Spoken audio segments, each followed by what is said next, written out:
y'all, it's Steve, Hobo with Wood, and tonight's going to be a fun night. I really am excited about tonight. I hope everybody's looking forward to what we got going on. We're going to be shooting lasers and jumping cars. You're probably not going to see that on many laser shows or laser streams tonight. But yes, we're going to be shooting lasers and jumping cars. I've teased you in the promo about a special guest, and that special guest will be none other than John Schneider himself. He'll be joining us here in a little bit. And I had told you guys several weeks ago about the project and many of you have been teasing me about the Moonshine sitting here, wanting me to, pour you a little, what have you. But that was for a legitimate job. It was for a project. And the project was making the leather flask or engraving the leather flask to go with the Revenuer's Reserve. And it happened kind of funny. I got the first batch to John, and I told him, I said, I've been promoting the concept all along, and that I would make sure to let my Hobo Nation know that this was going to be available on his site so that they could have an opportunity to go pick up some moonshine and get a flask, help support him and me at the same time. Well, before I knew it, those were gone. They sold out like that. They were out of here. They were sold before I had a chance to tell you to go look for them. So he's got his second batch now, and they are available on his website, in his online store, and we're going to show you the links for that and the other things that are available in there that I had no idea that he had going on. And the way it came about with my relationship and meeting John was, excuse me, I went to a car show at his birthday bash. I had entered my car in a car show there, and it was the coolest adventure. And you'll get to watch a video here. He actually jumped his car and he drove it. No stuntmen involved. It's him, and it was a pretty incredible jump. And we'll watch that in a few minutes. But while I was there, I visited his physical store, and I was blown away by all the stuff that he's doing. Excuse me. And we're going to share that with you too.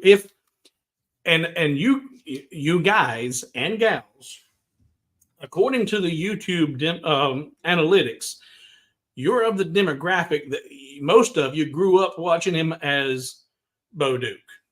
We all grew up watching him and Luke jumping and running from Roscoe and getting in and out of trouble. So I think that my audience is the right audience that what he's got going on would appeal to you. So I'm looking forward to sharing with you all that he has going on. And hopefully you guys will go over and buy up the rest of these flasks. And I've got to get it out of the refrigerator.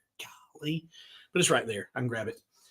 I've got my pineapple moonshine that I've been stewing and brewing for the last 30 some odd days. So we're going to get that out, and we're probably going to hold off toward the end of the stream before I actually partake, because this stuff is it's strong because it's moonshine.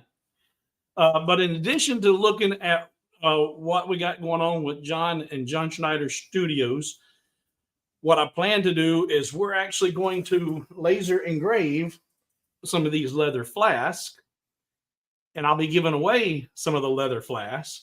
I won't be giving away the Revenuer's Reserve because the only place you can get this is on johnschneiderstudios.com, his store.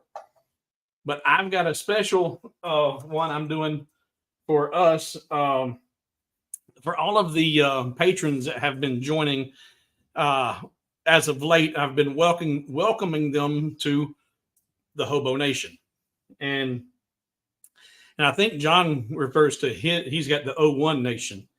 And so I've got the Hobo Nation. And this is the Hobo Nation Thirst Aid. And my camera, if I hold it up here close, it's out of focus.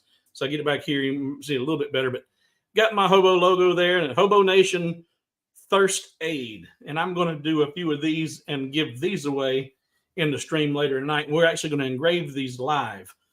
If you have the Roly MK2, congratulations. But I ran into a problem when I was wanting to engrave these, and I could not put this on the honeycomb and get the laser high enough to do the engraving. And if you take the honeycomb out and then sit it down in the bed, well, you can get there, but how do you get that positioned where you need it? And here I'm doing 20 or 30 at a time to try and place one and get it lined up and engrave one. That's not that big of a deal. But if you had to find and position and reframe, 20 or 30 different items, that would be a nightmare. So if you have an MK2, I'm going to be sharing a file with you that will make doing jobs like this a walk in the park, truly a breeze.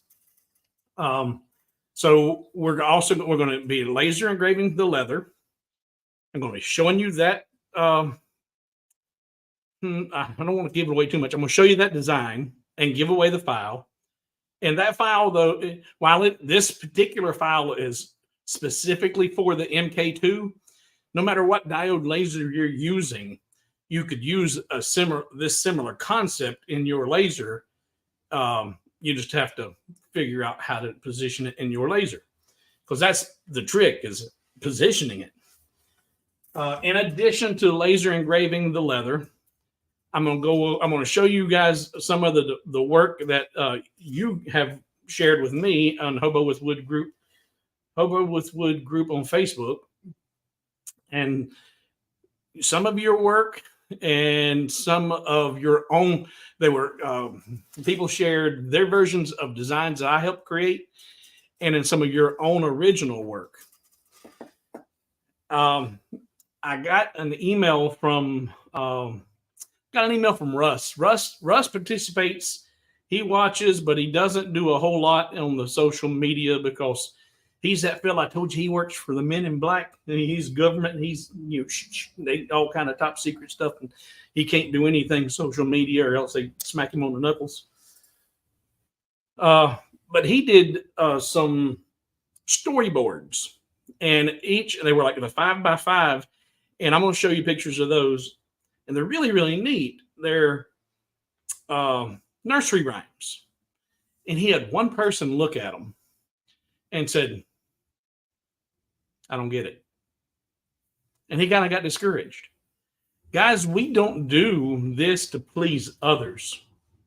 If you're making stuff to sell it, you're hoping to make it sellable, but you ain't going to please everybody. And if it's your personal take, your artwork, you're doing it because you enjoy doing it. And it's come from here, and it's come from here. And you got pleasure out of making it and creating it. Take some constructive criticism, but don't let one person's negativity stop you from doing what you enjoy doing. In fact, let's jump over here real quick. See, auto, if I got everything right. Yep. All right, so right here we have our clock counting down. We're 90 days away from our Roly laser giveaway. 90 days, guys, and somebody's going to be watching the live stream. It's going to be taking home a free Roly laser. Here are the images that Russ sent me. Now, these are all nursery rhymes. And this one, anybody know? Hey, diddle, diddle. And then I don't think this was actually a nursery rhyme, but saying your prayers before going to bed. And then Mary Had a Little Lamb, Jack and Jill, Old Woman Who Lived in a Shoe, Old MacDonald, Humpty Dumpty, Little Miss Muffet. And I think that's another Mary Had a Little Lamb, I think. Goes to the lamb followed her to school. Puss in Boots, Jack Be Nimble, Old Mother Hubbard. And his idea was he was going to kind of either create like a storyboard, kind of like you would see on a Sunday morning comic strip. But that one person kind of made him feel like, man, he's rethinking the whole idea. And I'm like, nah, man, these are really cool. And just because they don't appeal to that one person doesn't mean they're not appealing. And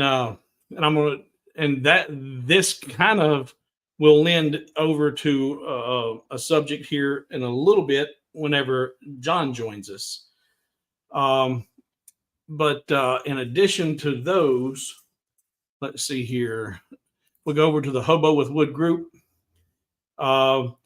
This was really cool. If you guys watched the this week's videos, I showed how to create this Sunoco perimeter using nothing but primitives and welding and not drawing anything. I think the only thing I used was this rectangle tool, and that was it. Rectangle tool and node editing.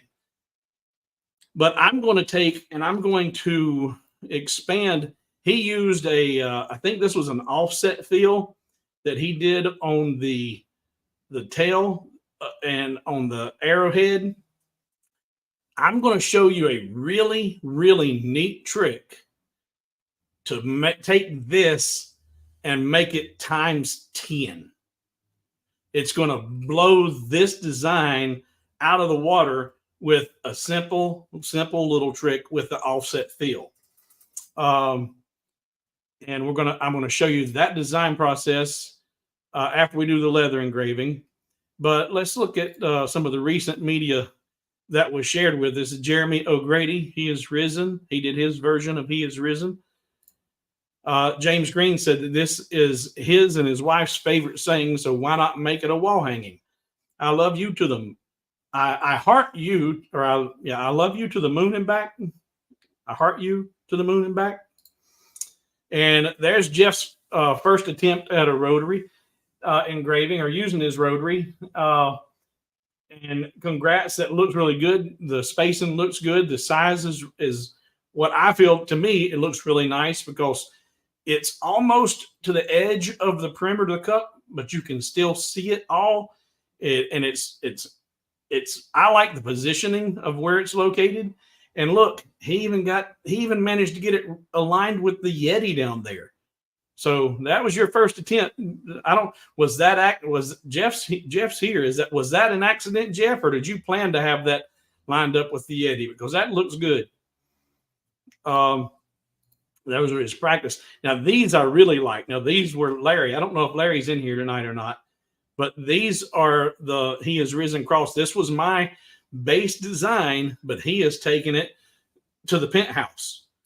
I mean, those are absolutely gorgeous. I mean, excellent Easter colors. So that's some of the work that you guys have put together and put out this week. And let's come back over here. So I'm going to take a second and go right over here and grab this out of the refrigerator before John gets here.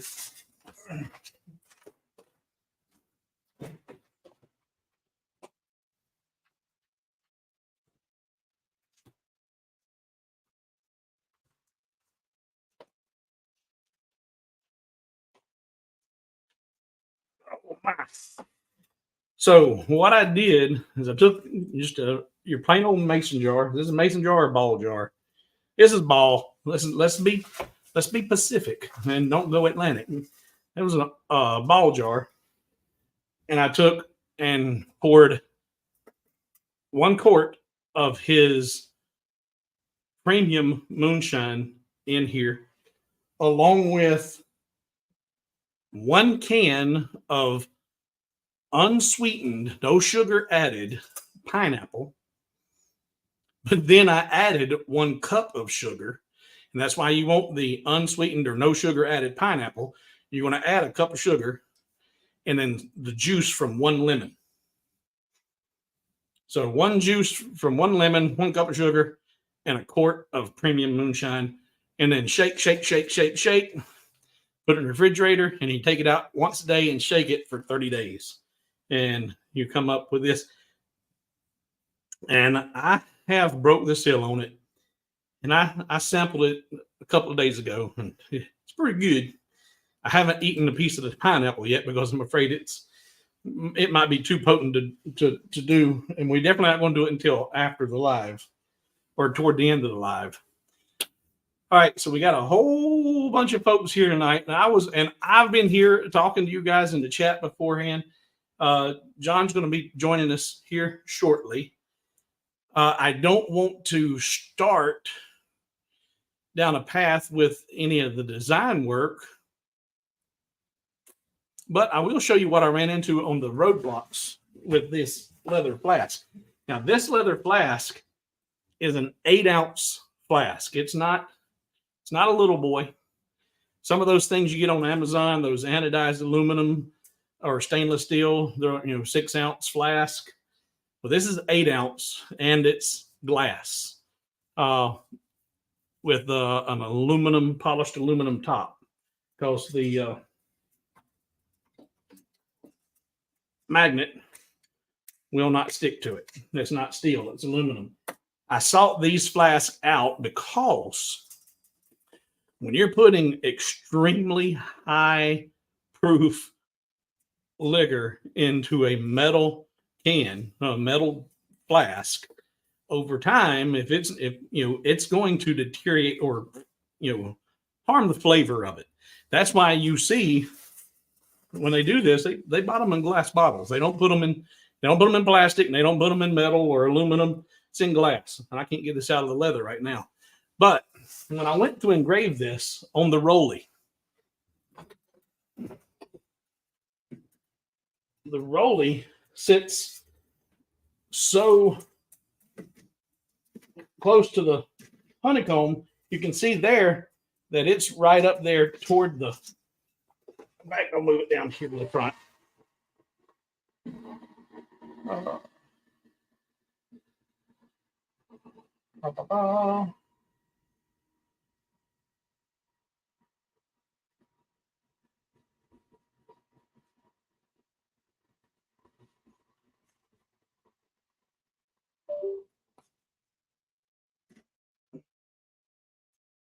And you can raise the Roly that far, and that's still not high enough to get my leather flask under there.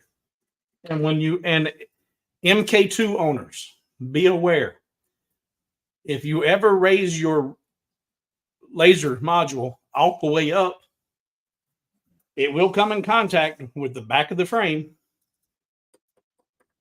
And even if it doesn't go back all the way to the back of the frame, it'll come into contact with this aluminum tubing here for the camera wire.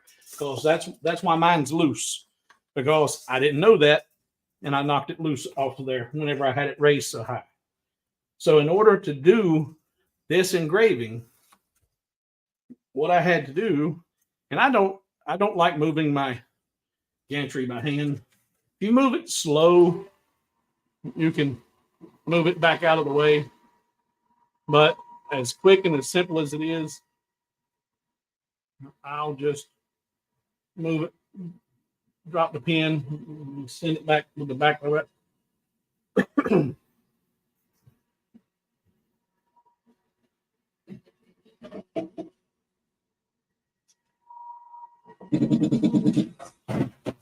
Oh, see there? I had it raised too high, and it hit that. I just told you that.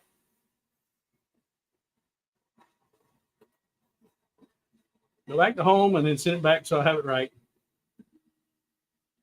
But pulling the honeycomb out, now I've got plenty of room, but nowhere to put the flask. Let's try that again. Send you back.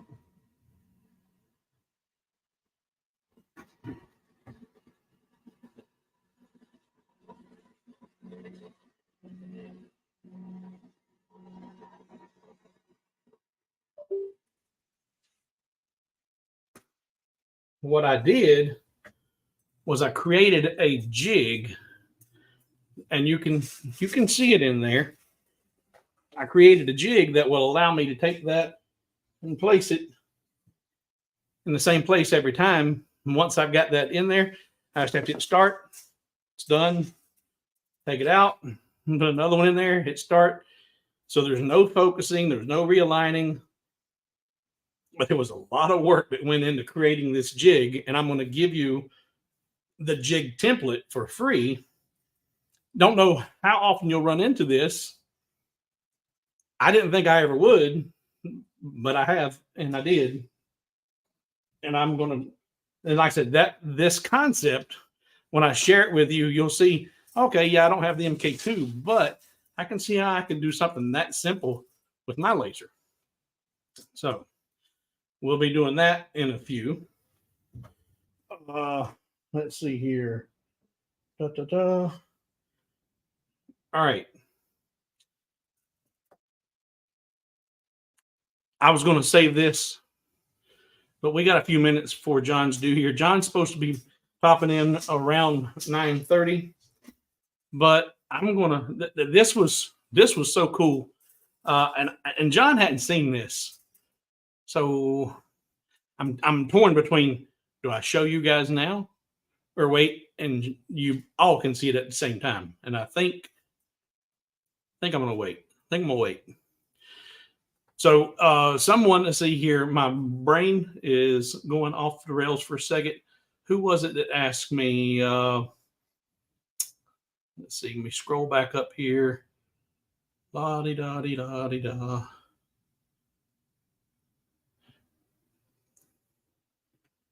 Wow, a lot of comments already. A lot of folks here. All right.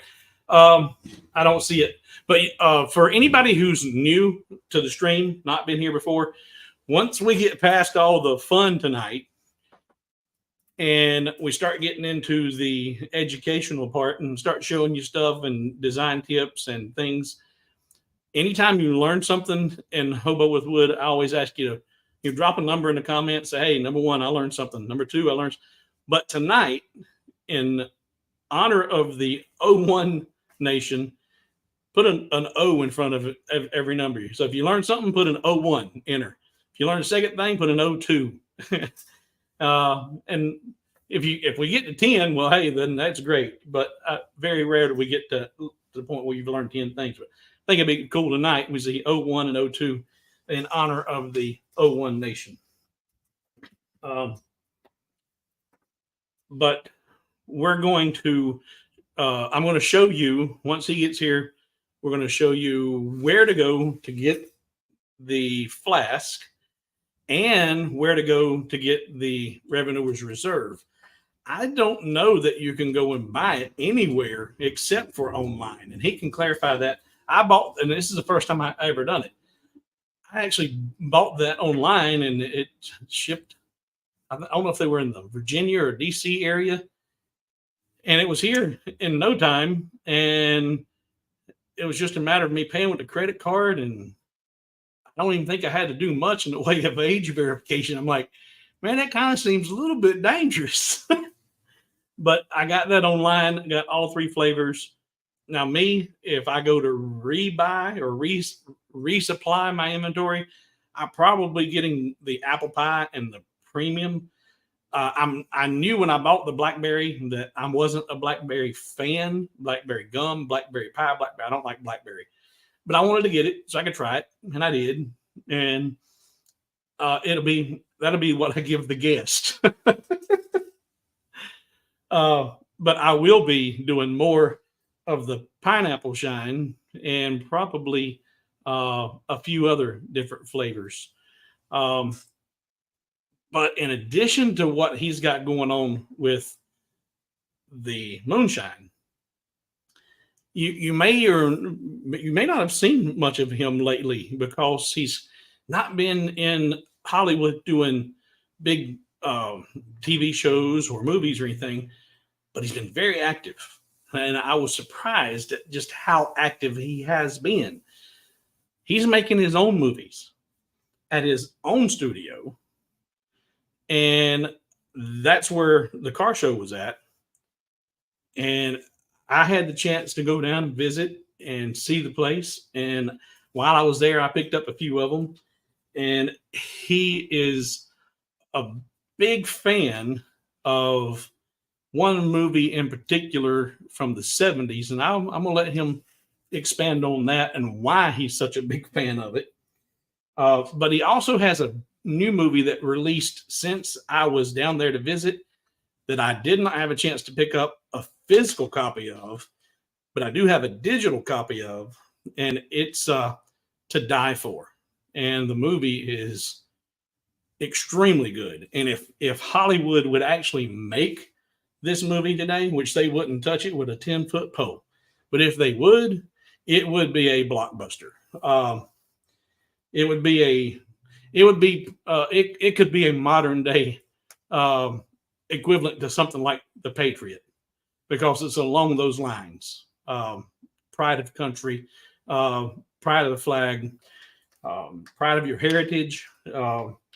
But Hollywood ain't gonna touch something like that now. Not today. Not in this world of cancel culture. And I'm stalling just a little bit. Let's see here. Yeah, he should be here anytime now. I told him about 9:30ish. I don't want to get involved in too much. So anybody got any questions? I see what we somebody did super thanks there. Thank you. I didn't see that. Thank you. Scrolling back up to look at questions and comments. And I think that the majority of my viewers are going to be probably pro Bo Duke, because I think we're old enough that we realize that, as he says, symbols don't hurt people. People hurt people. And I think that we're all here adult enough not to get our feelings hurt or say anything mean or ugly or out of the way. If you have any negative feelings, keep them to yourself. I believe in freedom of speech, but let's just keep it friendly and fun, and we'll have a good old time. All right, let's see here. Looking for any questions or comments. We had a lot of people here early tonight, and we were back and forth in the chat. Let's see here. All right.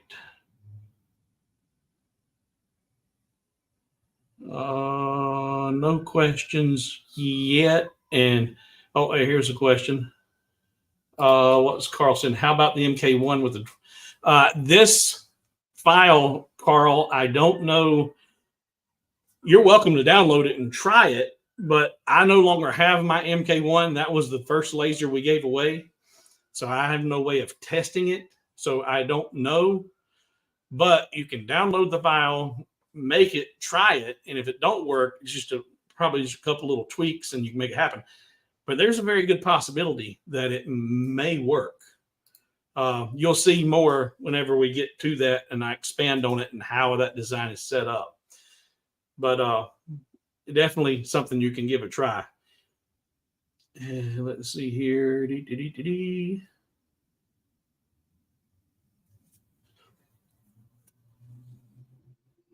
Yeah, and Terry, I'm thinking you're talking about what somebody said about Russ's design. There's always going to be somebody that you can't make everybody happy. There's always going to be somebody that's. And Jeff says he planned it, and he's answering the question about where he had all that logo lined up with the Yeti. He says he planned it, but even if he didn't, I would claim it. How's it, Patrick? Patrick in the house tonight? Hey, Patrick, I'm confused. I thought you guys were live tonight. So hey, Patrick, welcome if you're still here. Yes, is hello to all of y'all. I'm a little confused. All right. Well, um, Marcella says that she hopes Leo fixes the clearance issues in the new design. And Marcella, this is something that I thought of today when I was, of all time, when I was drying my hair today. I'm sitting there, I'm thinking of all these warning labels all over the hairdryer. You know, don't use the hairdryer in the shower. You know, I said, the manufacturers are having to protect ourselves from our own stupidity. And I was like, maybe Leo should probably put, warning stickers on the machine about, the height clearances and all that. And today, when I was cleaning the laser, there's a sticker right here. And it says, do not home the machine if the laser is below this surface, because it'll come in contact with the bed and it won't home. It'll hit the legs for the honeycomb. And I've seen a few people in the Roly Automation Facebook group that were posting similar videos, and I seen that and I was like, yeah, I recognize that because I did it. I didn't see that label. I've been looking at that label and cleaning that label. I haven't peeled it off, but I haven't read it either until today. And if you go below the frame, it will run into the frame or the supports for the honeycomb. My brain is shutting off. And then if you go too high, now that's the one thing that I think it might be something that should probably be re-engineered. I don't know. It shouldn't go so high that it's hitting the top of the frame. That I would say probably should be idiot proofed.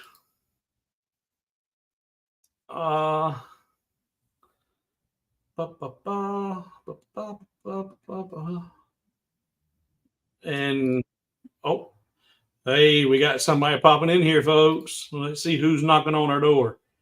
Hello, Mr. Schneider. I was watching you, and I didn't realize I wasn't in the studio. I was just watching. And every time I use my hair dryer in the shower, something goes horrifically wrong.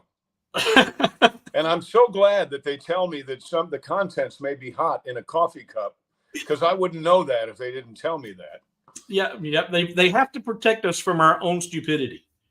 Well, they do. Yes, they do. They absolutely do. And the 2020 election was free and fair. I had no idea that Boss Hogg's mentality would be the standard in 2020. Did you? It's. Hey, shoot! I got to put my head in front of that light. I apologize.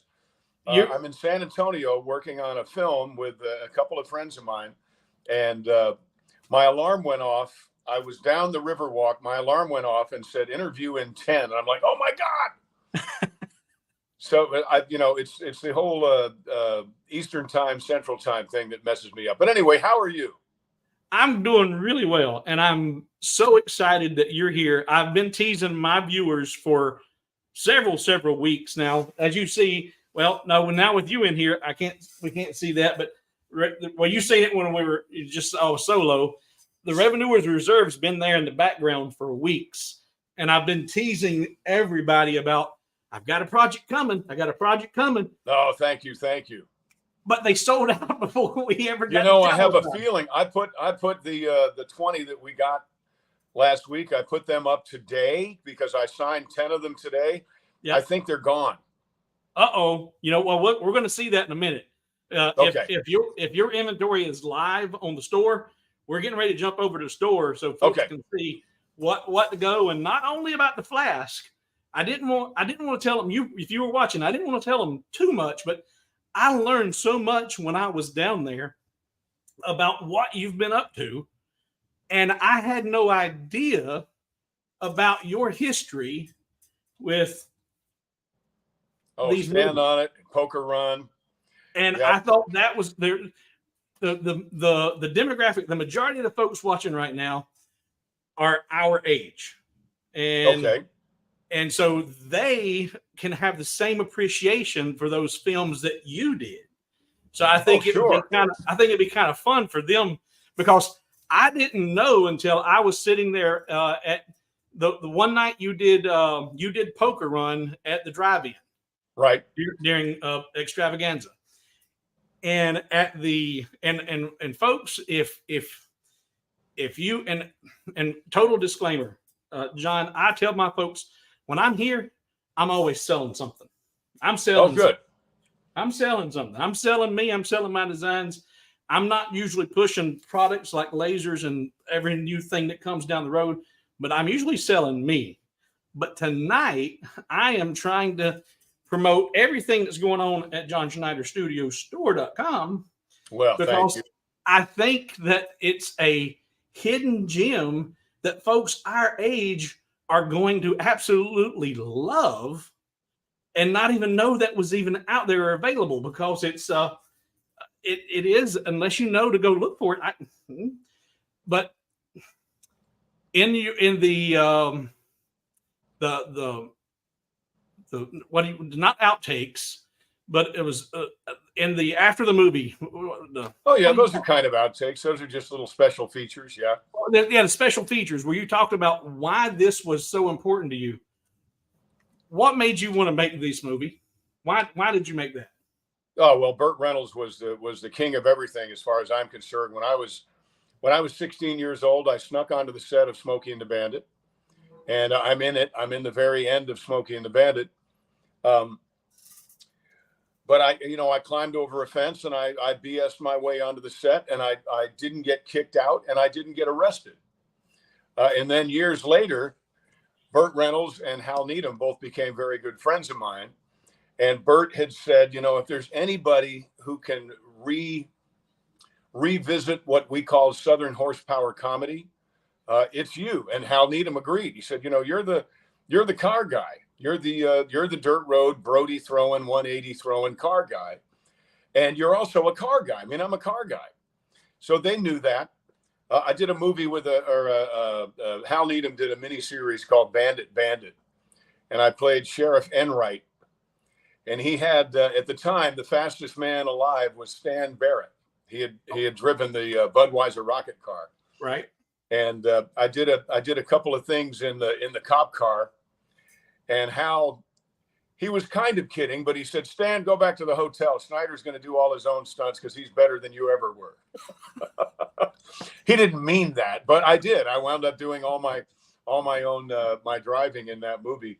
And what a thrill that was for me to have, Hal Needham, the guy that wrote and directed Smokey and the Bandit, recognize that I'm pretty good behind the wheel. So Stand on It is a tribute to Smokey and the Bandit. It's as if somebody came and bet John Schneider, although my name is Duke Marietta, said bet John Schneider that he couldn't do for real what Burt Reynolds did for pretend in Smokey and the Bandit. So I love it. It's a great movie. We did the sequel, which is called Poker Run. You held that up. Yep. And no offense to Smokey and the Bandit or the franchise, but Poker Run is I believe, much better than Smokey and the Bandit 2. No offense, Jerry. No offense, Bert. No offense, Hal. And one of these days, I'm going to do Double or Nothing. But it's been a rough road here the last year and change. So I'm going to get to do that. I already did one of the jumps. And we're going to show that to folks. Right. And I'm going to do another one at the Nashville Speedway sometime in April. I was going to do it on April 7th, but that day got too busy for the track. But I'm going to jump my T-top triple black, gold pinstripe, gold rimmed Hellcat Challenger. I think that's priceless too.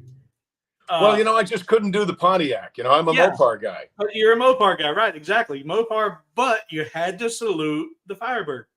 Oh, absolutely. And, it's got the gold Firebird out on the hood, And it does, probably, and that was redesigned. And by the way, for you folks, you need to know that in the talons of the eagle on this on the bird on the front of the Challenger, one has the American flag, the other has the rebel flag, and in its beak is an olive branch. So there's a whole lot of symbolism in the movie. Yep. There's a whole lot of callbacks to Smokey and the Bandit, and I'm very, very, very proud of that movie. I'm proud of Poker Run, and when I get Double or Nothing done, I'm going to be proud of that too. And again, no offense, Jackie Gleason, but I tell you what, Double or Nothing is already, and I haven't filmed but about 30 seconds of it, it's already better than Smokey and the Bandit 3. Well, yeah, this I think they kept reaching there. I think, that was one of the ones that they probably shouldn't have made the sequel or the yeah, it was the best one. Yeah, it was that one was a little rough, but I can't remember how many years it was between Smokey and the Bandit, the first one and the second one. It was a long time. It might have been 20 years. Oh, okay. I didn't realize it'd been that long. Maybe 20. Somebody's going to pipe in and tell me, but it was quite a while. Maybe it was 10, but it was a long time. Between Stand on It and Poker Run was a year and a half. That was it. And then had life not taken a turn, then Double or Nothing would have been done the following year when I did that jump. But I'm going to get it done. It's going to be great. We'll have Cody back. We'll have Tyrus back. We'll have Dane Rhodes, who played 2 roles, by the way, which was kind of a call ahead to Smokey and the Bandit 3. So I had a gentleman play not only what did I call him? It wasn't Big and Little Enos Burdett. It was Sonny and Papa Needham, after Hal Needham. Okay. So the gentleman that played Timmy Needham also played the sheriff, because Tyrus was not available because he had to be in New York. And we talk about that in the movie. It's pretty cool. Folks, if you haven't seen Stand on It and Poker Run, and you're a Smokey and the Bandit fan and you're a Dukes of Hazzard fan, I promise you, these are going to be your new favorite Southern horsepower comedies. They are very funny. Now, I do want to give just one word of caution, because the other thing about a large number of my demographics live on TV, a lot of them are. I've got a few preachers and a lot of really religious folks, and the only thing about Stand on It, and I think it was what was it, Sheriff Necessary? Yes. He used GD once or twice. He did, because, but now in his defense, first of all, it was the same language that was in Smokey and the Bandit, but he actually says, because Tyrus wouldn't say that, he says got. Yeah. I noticed he threw it off enough. Now he does say, "Where are you?" And you know the rest, right? Yeah. But we didn't do any of that in Poker Run, because I realized I watched Stand on It, I thought, this was a mistake. Yeah, this was a mistake. I shouldn't have done that. But I was trying to be true to Smokey and the Bandit. But then I thought, okay, I'm not going to do that again. So in Poker Run, there's no language whatsoever. No. And in Double or Nothing, there'll be no language yet again. And there's only there's language people are speaking, but there won't be any bad words. Yeah. And especially not that. There would only be 1 or 2% that would say anything, but that 1 or 2% would be the one that posts something negative. And I'm like, well, okay, sure. I'd rather give you that disclaimer up front. But in Poker Run, when we got to the scene where Alfie Weiss was yelling at Buford T. Justice, I had Dion turn to the camera and say, "Folks, you might want to take your kids out of the room for just a minute." So there's one spot in there that has some language in it, which I think is pretty funny. I think it's pretty darn funny. These are movies, though, that if you haven't watched Smokey and the Bandit, you're going to miss out on a ton of humor. Oh yeah. You have to know what we're making fun of. Yeah, because even I think there was a couple of times that you even did, to the camera. You broke that wall and said, made a joke about the tribute. So it's they're funny and they're good, and you will laugh at some of it, but you won't fully appreciate it unless you're our age and you grew up watching those. Unless you watched Smokey and the Bandit in 1977 with all the other millions of people. You know that movie was it was the #1 top grossing film in 1977 until Star Wars came along. So Smokey and the Bandit in the history books is still the second top grossing movie in 1977, second only to Star Wars. Well, those two movies were two of my, that you've got a bunch of movies out, and we're going to show the folks here in a second. Did you see Christmas Cars? Yay! This one, and then To Die For. Now, To Die For, I was saying, but this one, guys, you mentioned and I love the Balladeer, by the way, and I loved Johnny Lee. Yes, is Johnny Lee did it, but now I'm sitting here, I'm listening, I'm going, wait a minute, when did he do this? And because I'm like, is that Waylon? No, it's not Waylon. Who is this? And then at the end of the movie, where you show the record, because those outtakes where you show you sitting in there with Johnny Lee recording that. Yeah. That's actually what you used to put it together, right? Yeah. Yep. That's what I used to put it together. And to see that, I'm in my mind, I'm thinking, okay, you got Johnny Lee sitting here in this recording studio, and it's take after take, and you sound, you're in a recording. But that was cool to see kitchen table recording on my phone. Yeah, with a green screen behind his head, because he's also in it. He's in it doing the commentary at the race, at the stunt show, in the beginning. Yeah. And so we recorded all that, and then I put him in that booth because he was in very poor health at the time. He's doing much better now, but so he couldn't travel. And he really couldn't leave the house at that point. So you have to do what you have to do. Love Johnny Lee. He's always been a friend for a very, very long time. And I love what he did in that movie. So folks, you got to watch these movies. I promise. If you like horsepower, well, you got to watch Christmas Cars. You got to watch Stand on It. You got to watch Poker Run. And I don't know. This one is, is it art imitating life imitating art? Because you say in it, to tell, isn't it? Yeah. Yeah. You say in it that a lot of it is drawn on true experiences. And at the time, with the floods in Louisiana and all that, and I don't know how much of that experience did you draw on to make but then now it's even more so. I'm like, wow, okay. But this one, and to be completely candid, once you and I kind of penciled this into the schedule, I watched Poker Run there at your place. Right. In fact, I had the best date that anybody could have at the John Schneider drive-in studio, and it was Duke. Oh, Duke! Oh, bless his heart. Duke sat with me and watched that movie, and with me and my girl Gigi, and Duke was the sweetest pup I'd ever seen. Yep, Duke is in, folks. Duke is in. His name in the movie is Frog, because in the movie, in Smokey and the Bandit, Frog was Sally Fields and Fred was the dog. In this movie, Frog is the dog and Fred is Mindy Robinson. Because her grandmother's name was Frida. So it's pretty cool. But again, like you said, if you haven't seen Smokey and the Bandit, you won't get that. You don't see it all. Yeah, and that's why another thing I was going to tell you guys, why this is called Christmas Cars. Any one of these movies or all of these movies would a great one to pick up here at Easter, because they're filled with Easter eggs. They are. They're filled with Easter eggs. I love that. They are filled with Easter eggs. Now, I did not have time to get a physical copy of To Die For here, so I got the digital copy and watched it on, how you say that, Vimeo? Cineflix. Yeah. And that's folks, if you want to see that, it's todieformovie.com. Todieformovie.com. You can stream it. You can watch. You can order the DVD.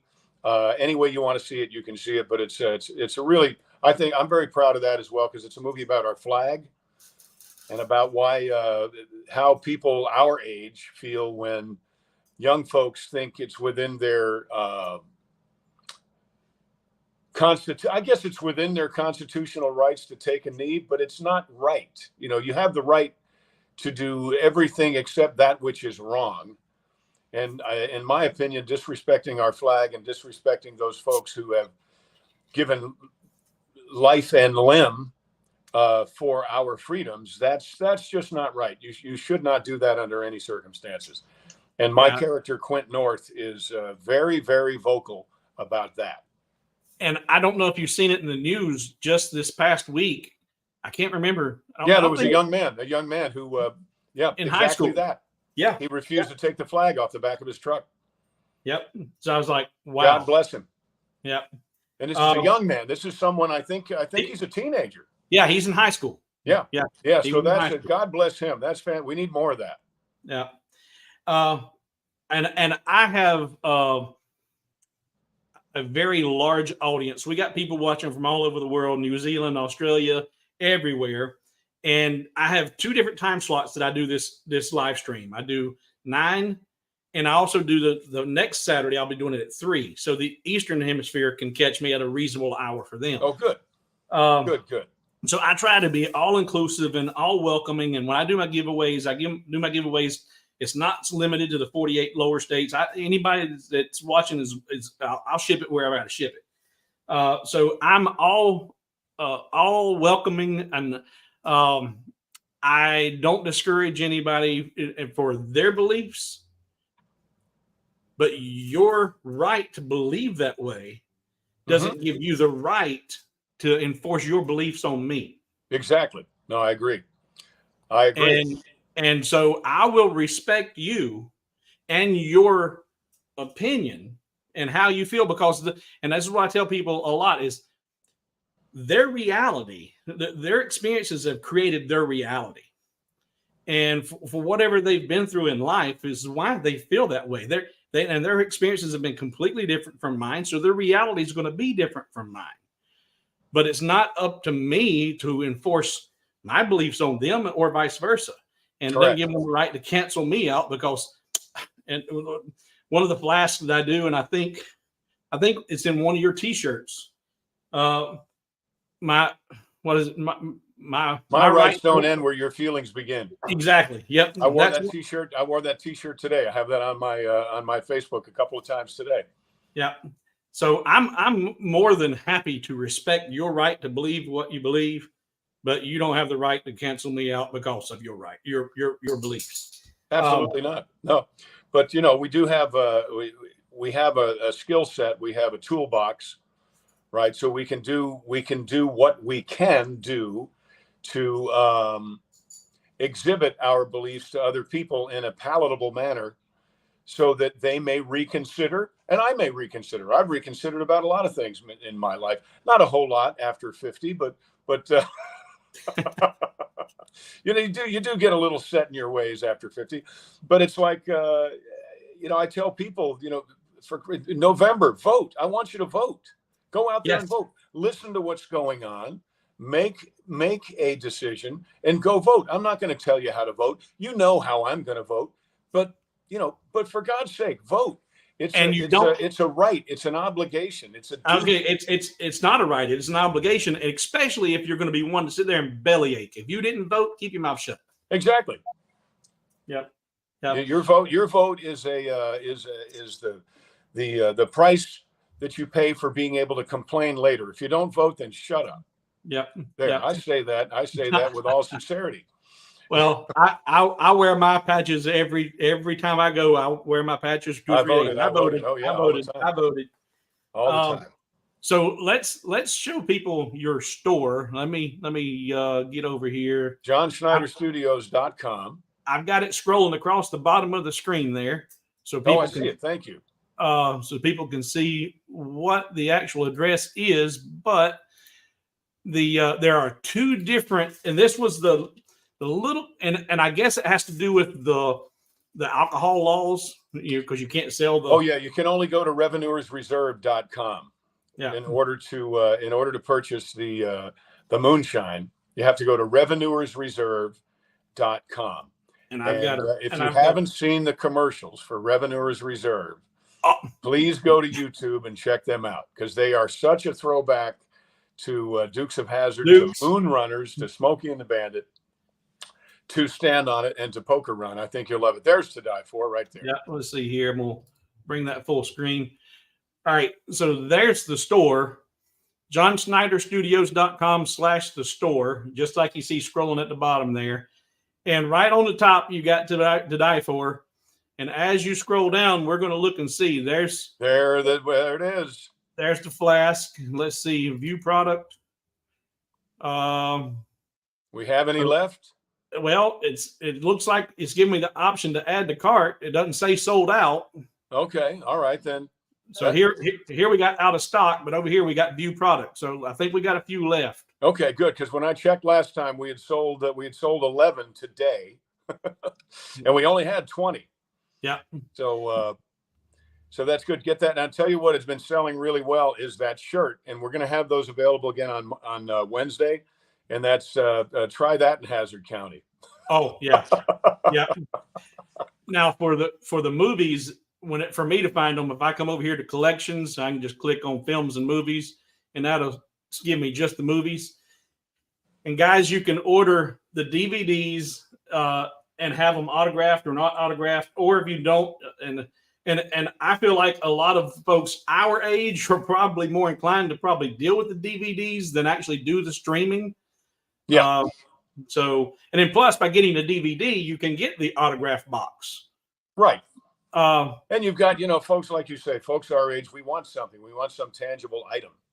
Yeah. I don't want a cyber movie. I don't want a cyber T-shirt. I don't want a cyber flask. I want the real thing. I want to be able to hold it in my hand. There's like Sun. There's Inadmissible. I warn you about those movies, though. There's language, and those are like crime drama to the nth degree. So careful of those. They're really good, but if you're scared about language, don't watch those. Christmas Cards is great. Stand on It is great, although it does have the language that Smokey and the Bandit has. There's the deal. And Poker Run is great. You can also get a hold of scroll back up a little bit. You can get the soundtracks to each of those right there. Yeah. Stand on It and Poker Run. The soundtracks are very similar. When I was a kid, I had the soundtrack to Jungle Book. And basically it was an album, an LP that told the whole story and had all the music, like Louis Prima and Phil Harris. So I did those so that people could kind of watch the movie in their head as they were driving their car. Right. So there's the deal, folks. If you're going to do both of the tributes to Smokey and the Bandit, then this combo is the way to go. You get both of them. Oh yeah, the combo platter is always great. Always great. But you've got to watch them. First of all, you need to have seen, you don't need to, but I recommend that you know what Smokey and the Bandit is. Then you watch Stand on It, and then you watch Poker Run. Okay, that's the order to watch them in, because Poker Run pokes a lot of fun at Stand on It. Yes. So I'm proud of those because they're very clever. They're much more clever than I am. I don't know what was in the water that year when I wrote them. They are thinkers. They and like I said, it does pay to have some knowledge of that original movie. The best thing to do is watch Smokey and the Bandit and then immediately watch Stand on It. All right, now let's see here. I'm going to change the ticker from John Schneider's to there we go. There's revenuersreserve.com. Let's see that. It's scrolling across, and now got it right there. There you go. And now let's go here, and there's Revenuers Reserve. Now, who is that? Who is that? The whiskey concierge or somebody? Who is it doing it? That's who is distributing it. Right. Yes. But what we're doing is we're working on with the Moonshine with alcohol. You have to have a different deal with every state. So what these folks do is they provide it online for all but 4 states, and I'm not sure which 4 don't get it. But we're working on having it so it'll be available everywhere. Right now, I think we have 7 or 8 states. It takes a while to get all the different licensing done, all the different jump through all the different hoops in all the different states. But we'll do it. It just takes a while. But the great news about that is once we do it with Revenuers Reserve Moonshine, then we'll be able to easily do a bourbon. We'll be able to easily do a vodka. We'll be able to do, we will already have the relationships and the deals set. So we'll be able to do that much, much more easily. But it's probably going to take us, I would say it's going to take us 2 years to get in all the states. But the way you get kind of around that is you go to revenuersreserve.com. And if it is able to ship in your state, then you'll be able to purchase it. If not, then have a buddy of yours in a state nearby try the same thing, and you can get it that way. Yeah.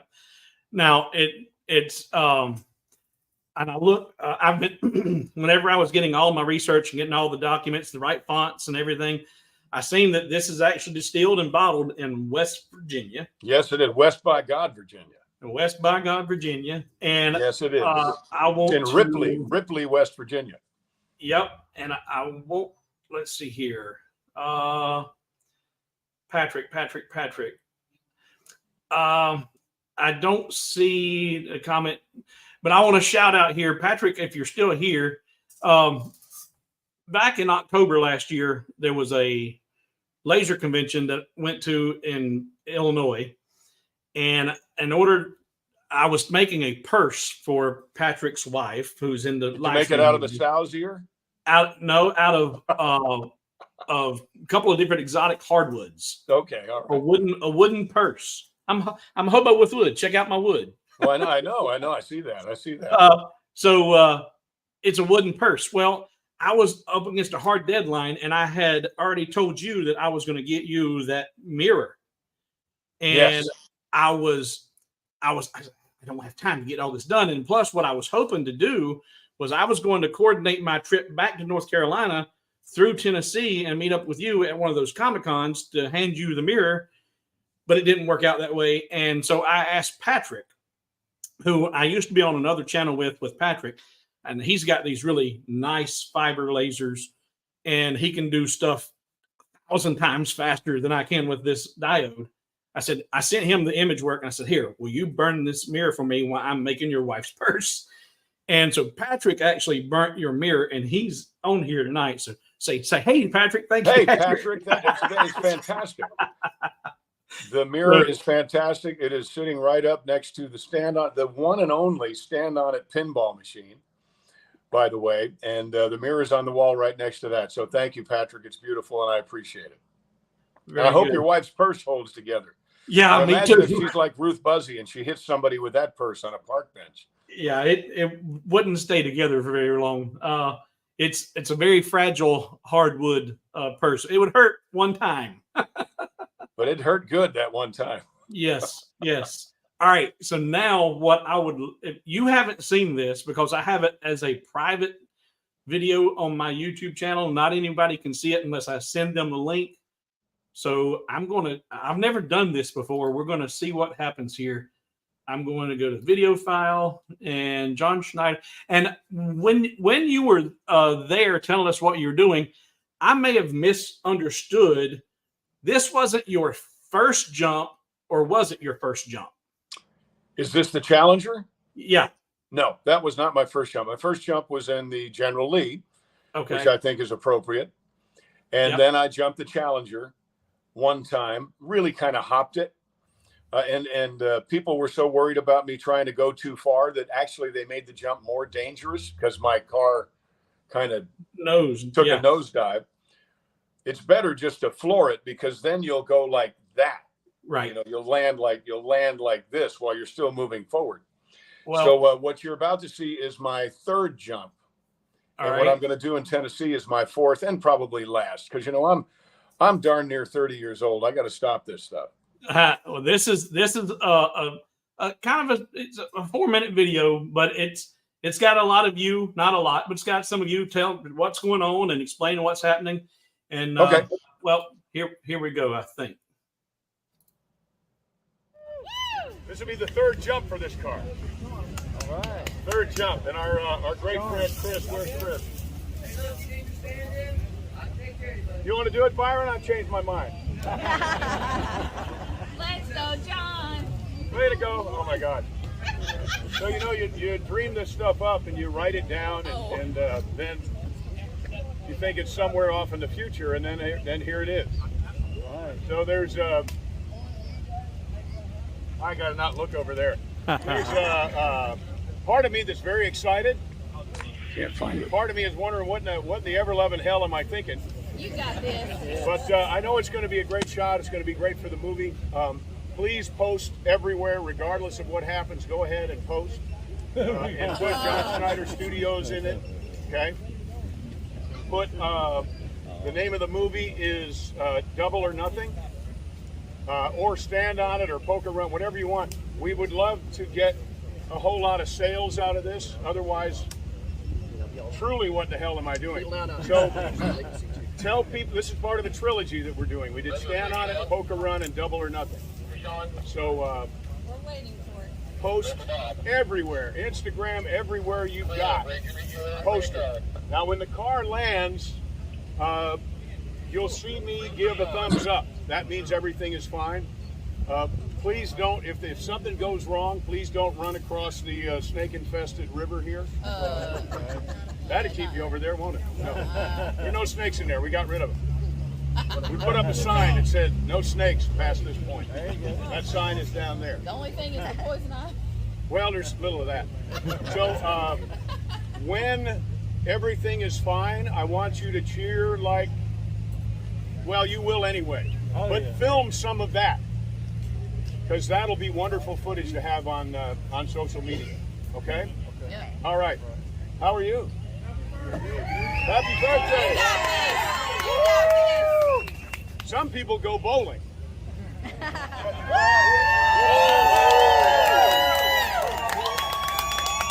you guys having fun? Yeah! History in the making. What's that? History in the making. Always, every day. Yes. Every He's day. got this. Excellent. Teddy, how many times did you jump the General Lee? How many times did you jump the cop car? He doesn't remember because he jumped a lot. I just jumped too many. Teddy was on Dukes. Really on Dukes, not that movie. Teddy was a stunt guy on Dukes. I've known Teddy for 40 years. And this is kind of a role reversal. Yep. Love it. Love it. Also in Stand on It, Teddy is the one that took the cop car backwards through the single wide trailer into the water. Okay. Sit.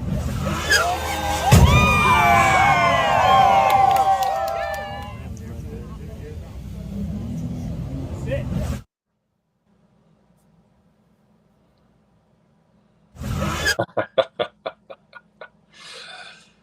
That's just crazy. That's crazy. I love the boxes. I love how the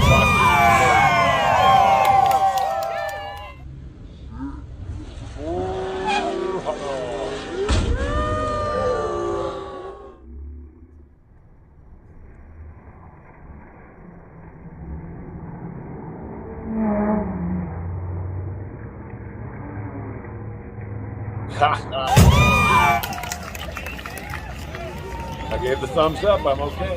Look at all that hair.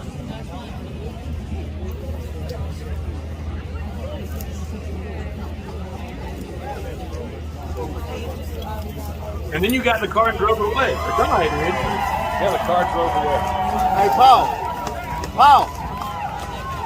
It's our own river change.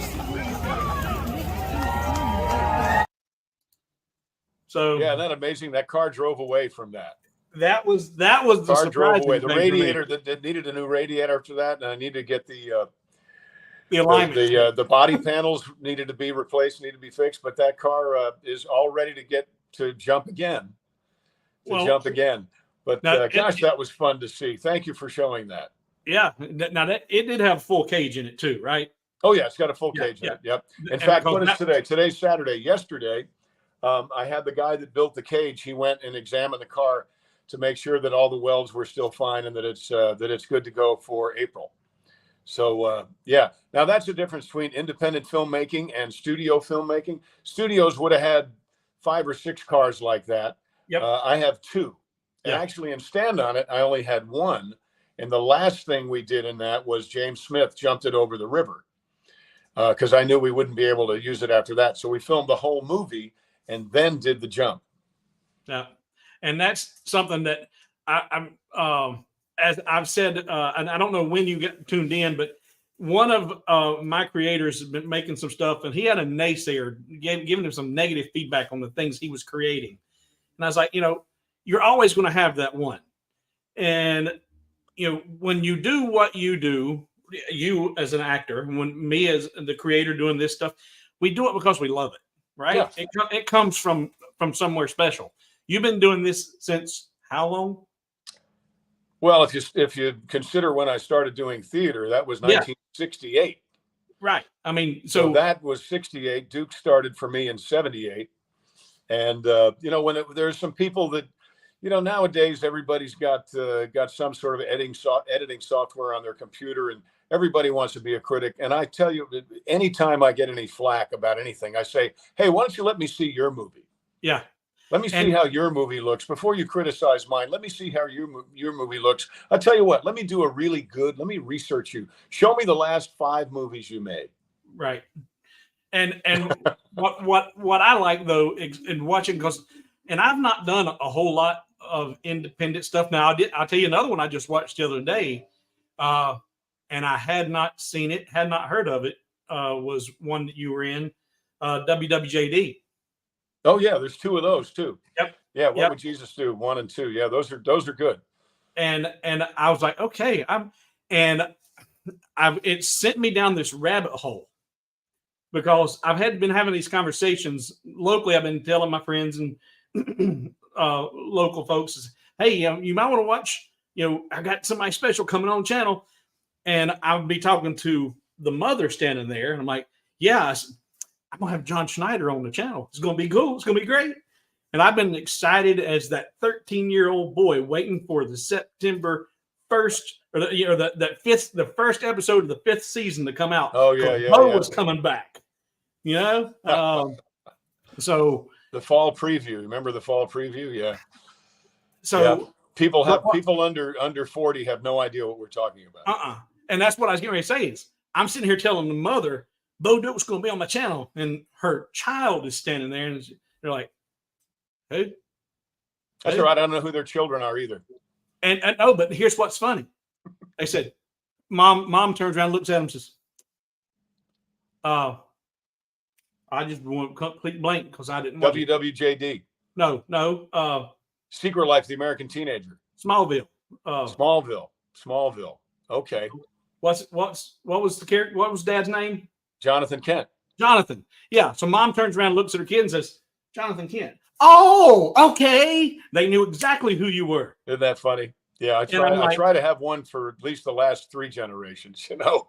Well, and it even goes beyond generational, because across the street from me here, I have a beauty shop, and they do Black women's hair. It's African American beauty shop.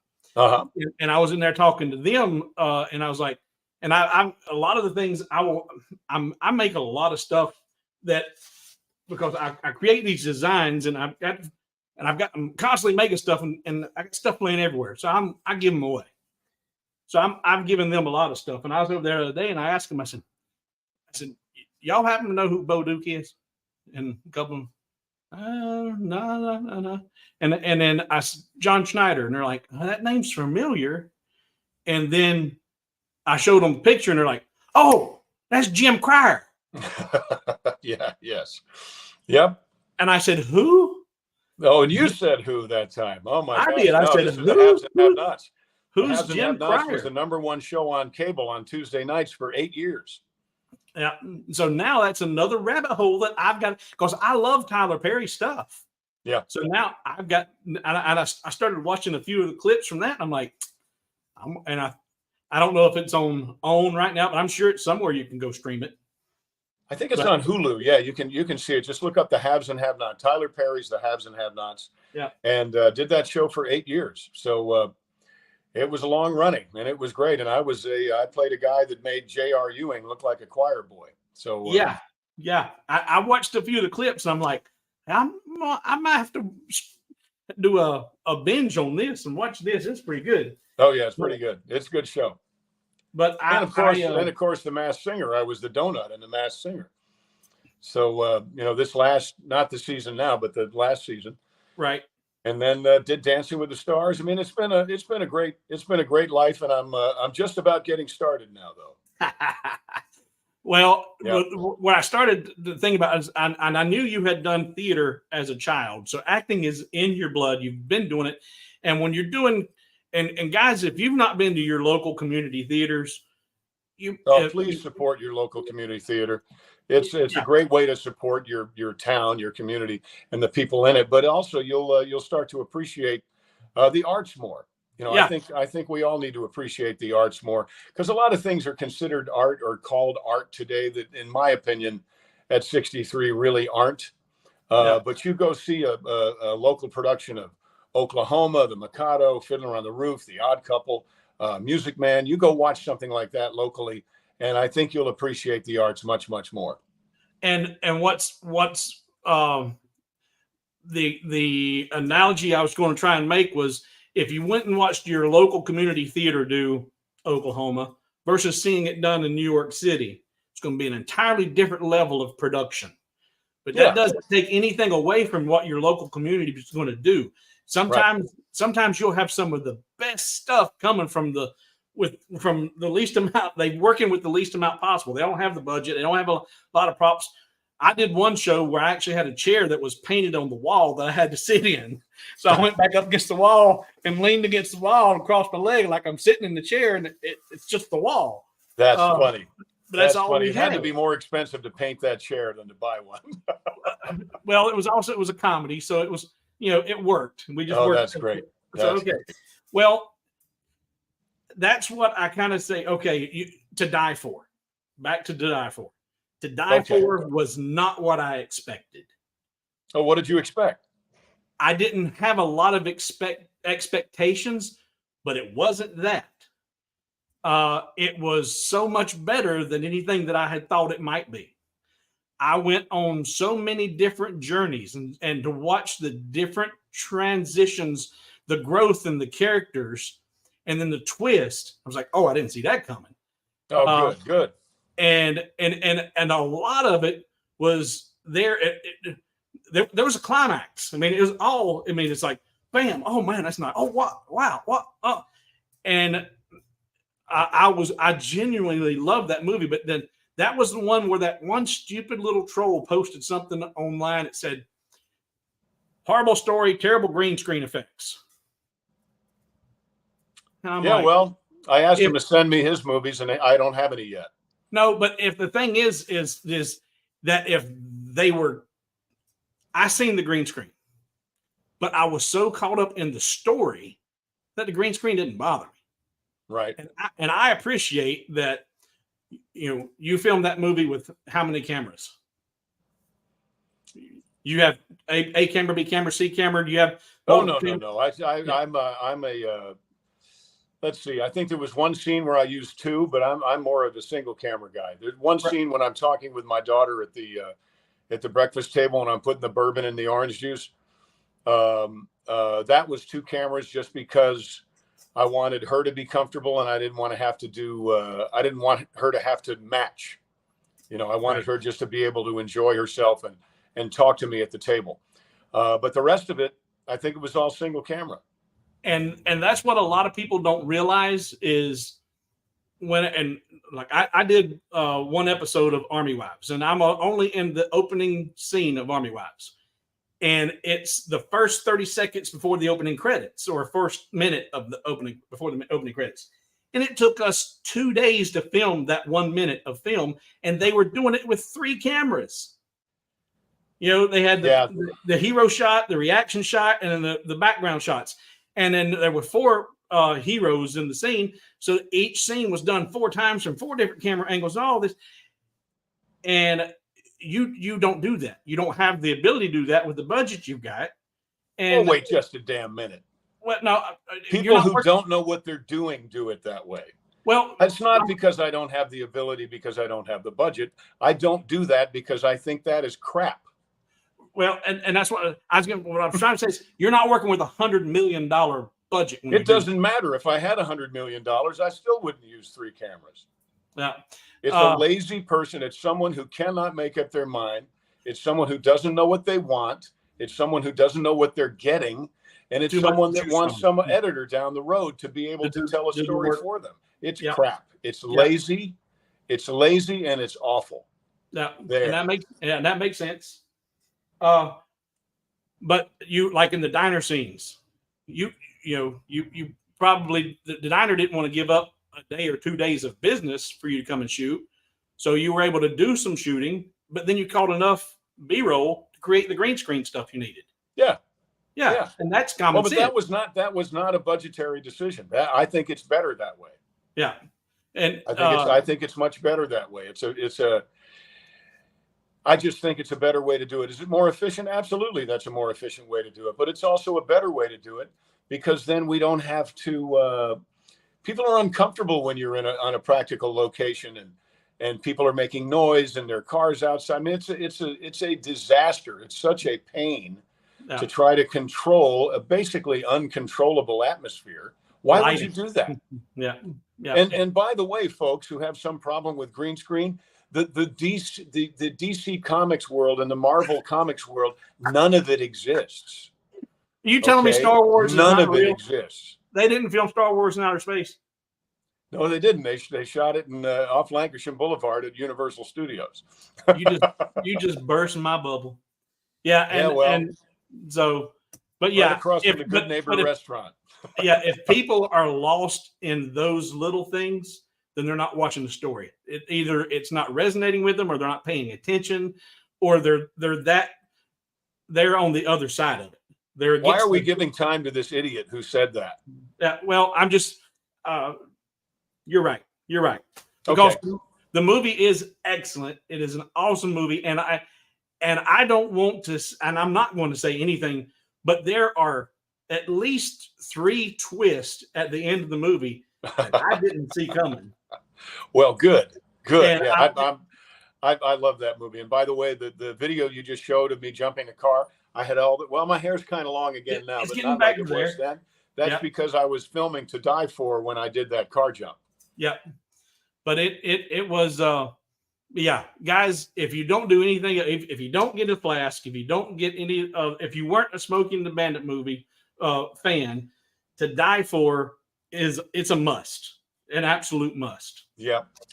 Hey, listen, I've got to scoot because I've got a call time tomorrow. I'm doing a movie in San Antonio with Kevin Sorbo, and who I've known for years, and with Eric Estrada, who I've known even longer than that, whose birthday, by the way, is today. So happy birthday, Eric. But we're going to be working, and I've got to get up and go be a bad guy tomorrow. How about that? Well, since you mentioned Kevin, I was going to ask you about this. I seen you've been playing a lot of golf. Are you trying to get ready for the? Are you going to be playing in the Rise Up Con golf tournament with Kevin? Yeah, I'm going to be playing in that tournament. But I hear Kevin is he's a scratch golfer, if not better. So I'll be. Maybe hopefully it's a scramble, and maybe I'll be able to get 1 or 2 up on the green. But I have no aspirations or no delusions about keeping up with Kevin. So if you're going to be in the Sevierville, Tennessee area, and was it the 1st of May? I'd have to check on my calendar, and then you'd go away if I did that, because it's all on the same. That's fine. But guys, you can Google it. It's the Rise Up Con in Sevierville, Tennessee. A bunch of folks are going to be there. Kevin Sorbo, Hercules, he's going to be there. Bo Duke's going to be there. And they're going to go out and play golf. And so you're going to have Bo Duke playing against Hercules. Now, Hercules swinging a golf club, I think he has a slight advantage. I think you're right. Yeah, but I can always get over the water. Yes, you can. Well, listen, I really have enjoyed this. And I do hope that, in fact, I'm going to do one more thing for my viewers. If you go to John Schneider, in fact, we changed the banner so you guys can see it again. You go to johnschneiderstudios.com/store, and you pick up the Flask if it's not already sold out. And you pick up any of the movies. We'll get more though, right? We can. You just give me the word. I don't see any more. Some more. You pick up any of those things, and then you send me a copy of your receipt, what you spent on John Schneider Studios, and I will give you a 50% discount on hobowithwood.com for that amount. Wow. So That's if fantastic. if you haven't bought any of my digital files, and that's what I sell, John, is I design these things and I sell the blueprint, if you will, to how to create it yourself for folks that have these machines. So I will give you half of your money back to buy my digital files, for your receipt for what you bought on John Schneider Studios.com/store. Yep. All right, John, thank you for hanging out with us. Hey, it's my pleasure. Thank you so much. And thank you for the great product. I mean, folks who are getting a hold of the Flask, they're loving them because you can't get anything like that for the price. You really can't. No. So you go somewhere else, they're like $200, and don't worry about that. Go to the store, check it out. If there are any left, get you one, and then go to Revenue's Reserve and get something to put in it. Yep. And if you don't drink, then okay, put your coffee in it. It's glass. I am such a big fan of this because it's glass. It's not aluminum. It's not some metal that's going to mess up your insides. As far as I'm concerned, things taste better. Things are better for you in glass. Well, and the manufacturers know that. That's why they put it in glass bottles. Yep. Perfect. That's exactly right. Yeah. You see what I got there? I see what you got. Oh, look at that. Pineapple. Ooh, oh, that's right. I think we're going to do that recipe challenge. I think it's a great idea. Oh, boy, it's good. Oh, how she goes down. All right. Hey, my friend, thank you so much. Everybody who's listening rest. And watching, thank you for participating here. Go check out the movies in the store. You can see the trailers, too. If you want to see what the movies are about, just check out the trailers. And I think you'll enjoy them. I really do. All right. Now, I told the guys before we're going to be jumping cars and shooting lasers. So now we're getting ready to go shoot some lasers. You go get some rest, and thank you. And I'll do that. But see, the difference between your laser and my bow and arrow is you can't blow up an outhouse with your laser. You're right. I can't. But Patrick has a laser that I believe we could get you that we could set off the dynamite with. Probably could. All right, my friend. Thank you so much. Thank you. Take care. All right. Bye-bye. All right, guys. That was our hero, our buddy, John Schneider, Bo Duke. What was the other? It was John Cryer. And I never watched Smallville. And so I can never remember that name. All right. Let's see who we still got here. We got 140 people still here. We're an hour and a half in. Now, are y'all ready to get into lasers? How many of you still want to hang around? Let me go up here and look at some of the comments and see. Let's see. Stevens, are the Flask covered in real leather? Yes. Yes, real leather. Not pleather, real leather. Let's see here. Wasn't that cool, guys? That was super cool. He is genuinely a good old boy. Looking for questions and comments. Questions. Question: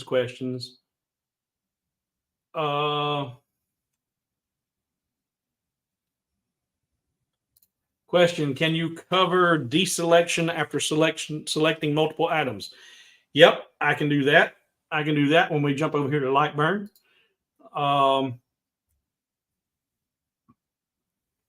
Let's see here.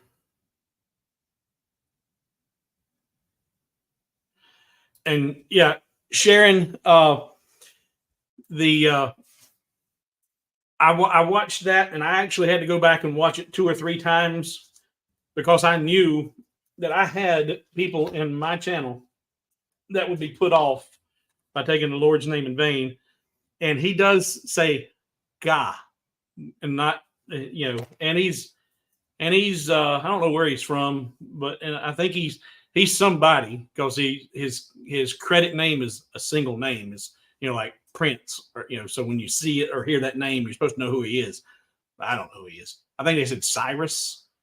Who y'all know who Cyrus is? Where can these movies be seen? You can buy them from the store. You've probably seen all this by now, Mike. You can buy them online and get the physical copies of them, or you can watch them electronically on a streaming. And I think that was Cineflix. I don't want to tell you wrong. Yeah, let's see here. Go back over and switch here. And my logo's in the way. So banners, note brand. Can I turn you off? Yeah. So Cineflix. If you go to the John Schneider Studios, you can click right here, watch now, and it'll come up with Cineflix. And since I already own it, I could watch it. But I like having the physical DVD. That way, if my internet's down, I can watch it without having to worry about that. Go back to comments. And you know, it's funny. Mike uses, he's still a legend in Canada. You know, he's worldwide. Dimitri, I know you're not here right now because you're in the bed asleep. Dimitri's over, I think he's in the Netherlands somewhere.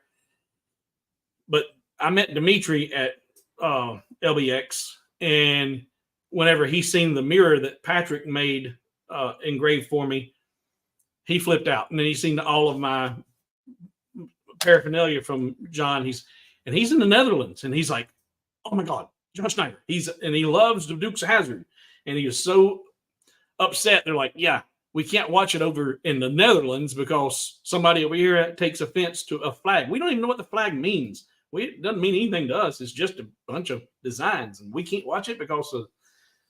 So, hello, Dimitri. I'm sure you're watching this in the replay. Hate that you didn't catch it live. All right, let's see. I'm gonna try to scroll down here to the bottom and make sure. Can you put the other website up? And I may have already done all that by now. Let's see here, but there was two. I've got one scrolling there, John Schneider Studios, and then let's switch the banner. It's revenuersreserve.com. Revenuersreserve.com.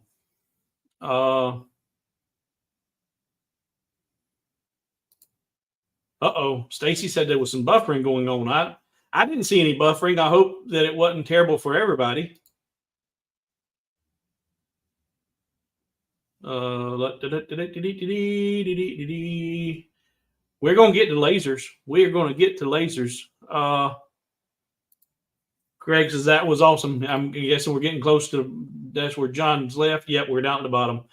All right, now we are at 1:30. We're at 90 minutes, which is what most people try to shoot for a laser. But we never talk about any lasers. But I got time if you got time. Y'all want to look at some and have me explain this file to you for you MK2 users out there. And we're going to do some giveaways. I'm going to give away 3 of those flasks to anybody watching in the stream. I'll engrave 3 of them and give away 3, and then show you a couple of really neat tricks to really take the offset feel to another level. All right. All right. Got a bunch of you. You're a little bit premature there, Jack. A little bit premature. All right. So Jeff says, when doing the rotary, the first couple attempts to frame, the laser would slam into the right side of the machine. I think I had to select the object before framing. Sound correct? Depends on how you got it set up. Of course, making sure that the rotary is enabled. And then if you had a toolpath or anything on there, and you hit frame and you didn't have the item selected, then it might have wanted to try and framed out that toolpath, and that would have been slamming it in. But if you selected just that object and tell it to frame, then it's only going to go right over that work area, and you shouldn't have had any problem. And it sounds like you didn't. But yeah, that was probably your issue. And honestly, on Lightburn, After about my third or fourth month, I finally learned the trick of that option of cutting selected objects. That option you can turn on in the control panel. If you're not familiar with it, I'll show it to you in a second. In fact, I'll close this out once we're done and done with that, and go here. All right, now go over to, so right here in your laser controls, cut selected graphics. I leave that turned on all the time, and that way I'm having to select what I'm wanting it to frame, what I'm wanting it to cut. Because if that's turned on and you tell it to go do something, it's going to like, wait a minute, what do you want me to do? You have nothing, you've got this turned on, but you haven't selected anything. So I like that option.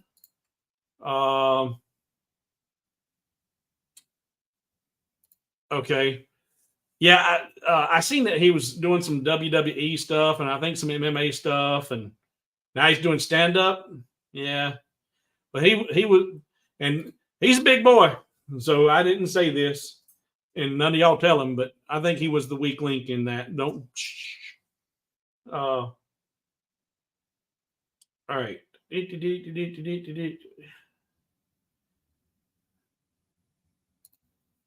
I'm familiar with cut selection. That was going to be my next attempt if just selecting it didn't work. But yeah, I leave it on. I leave it on and do it always. All right. So now the trick to the file for the MK2, and it might work for the MK1. I don't know because I don't have one to test it with. This file, in fact, let's open it up in Lightburn file. Open bottom plate jig. All right. If we zoom in here, I've got a toolpath right there. And I've got 3 dots, 3 circles right here. Oh, my.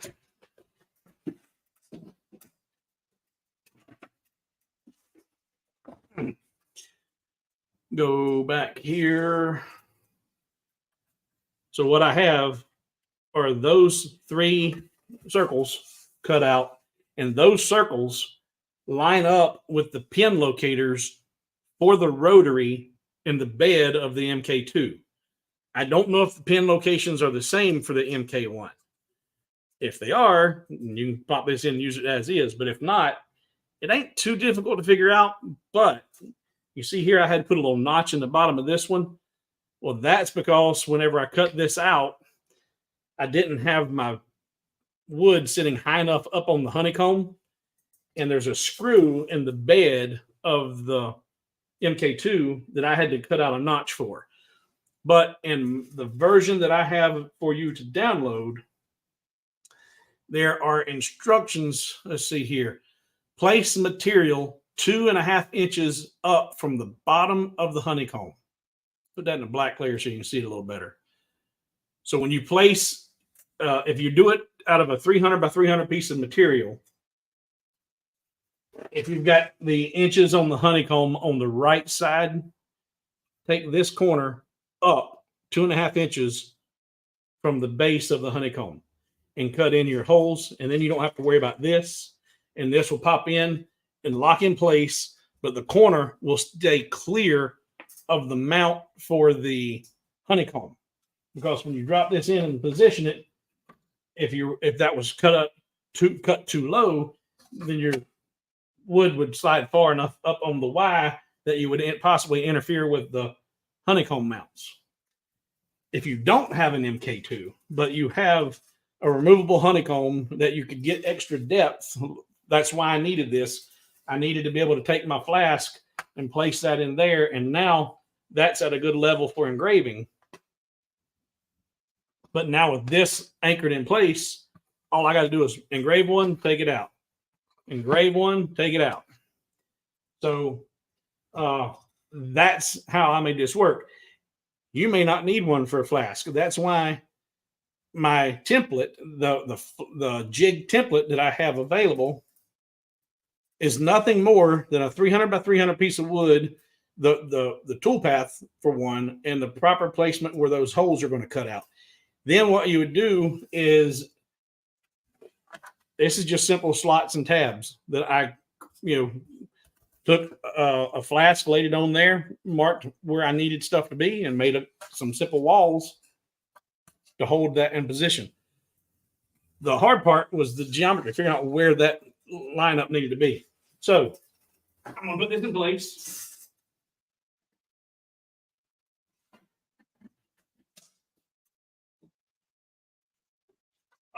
Grab two flasks.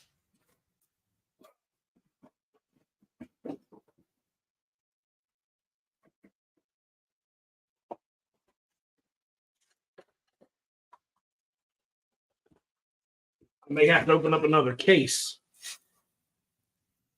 But once if like here, I'm hoping, I've already sent him 2 batches. Now we may need a 3rd batch. All I've got to do, and now let's go back over to Lightburn.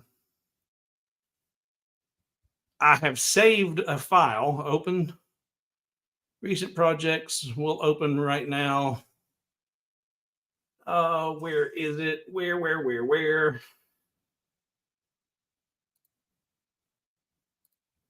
No, there's the mirror that Patrick engraved for me. File, new, open. Oh, I didn't want to open. I want to go to recent projects.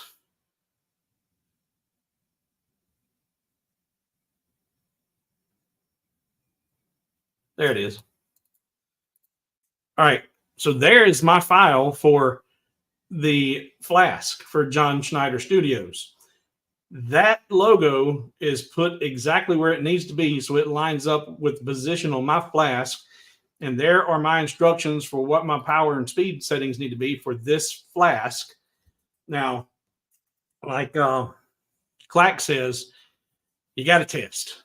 And I will probably go through 1 or 2 of these with every batch, testing it to make sure that it's the right speed and power, that I'll end up with extras like this one. This one was burnt a little too hot, and it burnt through the material. So it did not get shipped down to John Schneider Studios. But once I've gotten my speed and power settings, I'll save that for that batch. And I know all I got to do is pick this up, drop it in there, hit start button, drop it in there, hit start button. But we're going to do file,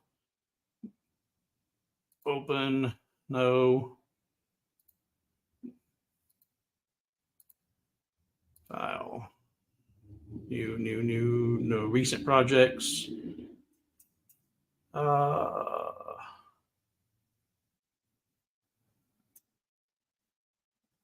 Why is everything hiding from me?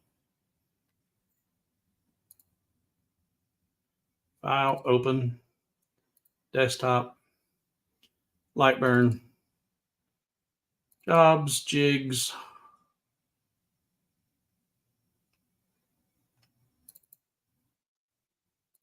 Open. There we go. All right. So there's my Hobo Nation Thirst Aid that we're going to engrave in these laser on these flasks, and these will be the flasks we're going to give away. And let's get everything set up. Now, a couple of tips if you're going to be doing flask. The flask has got a contour to it, right? It's not a flat surface. Even on your stainless steel or aluminum anodized, whatever, they're not flat.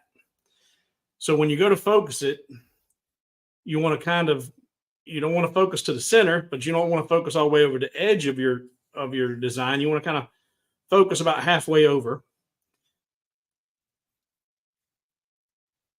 And when I'm doing my artwork, to help hide the curvature, because you'll see that kind of want to wrap around that, to help hide that, I bend and curve the top layer of text just ever so slightly And let's go back over here. Like there, you see Hobo Nation is bent down and curved, and that helps hide some of that wrapping around. So let's drop this over onto the laser. We got to get everything set up. Send her to home.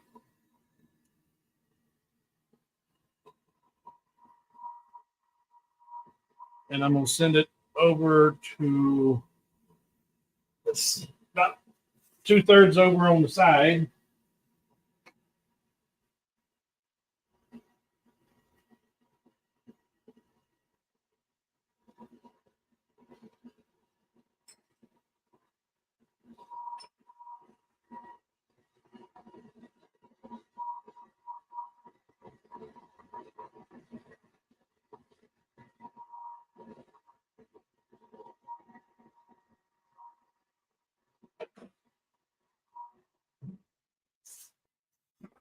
And now that that's in my jig and it's focused, all I got to do is make sure that my speed and powers are right and send the job. Let's see here. I don't need to send that. And I'm working with my jig, so it's got the cutouts on there. So I've just got it turned off so it doesn't send the job, those cut lines out. Select just the logo. Now, here, Craig, you were asking about deselecting. Here, I just selected everything.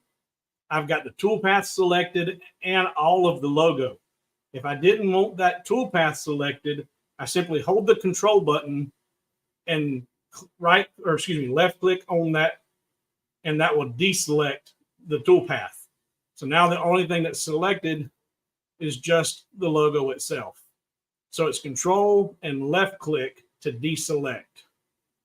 And vice versa, if all this was ungrouped, or right now, I've only got the logo.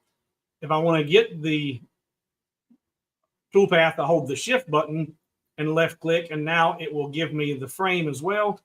Control, left click, and that will deselect the frame. All right, so I've got my speed and my power ready. All I got to do is hit start. And the laser will go to work. And I've got, let's see here, this one and this one. Oh.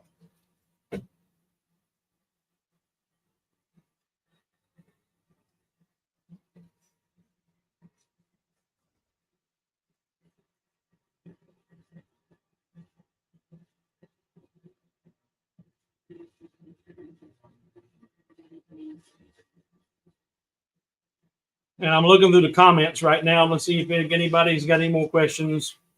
Where can you purchase the Flask? The actual Flask itself. Are you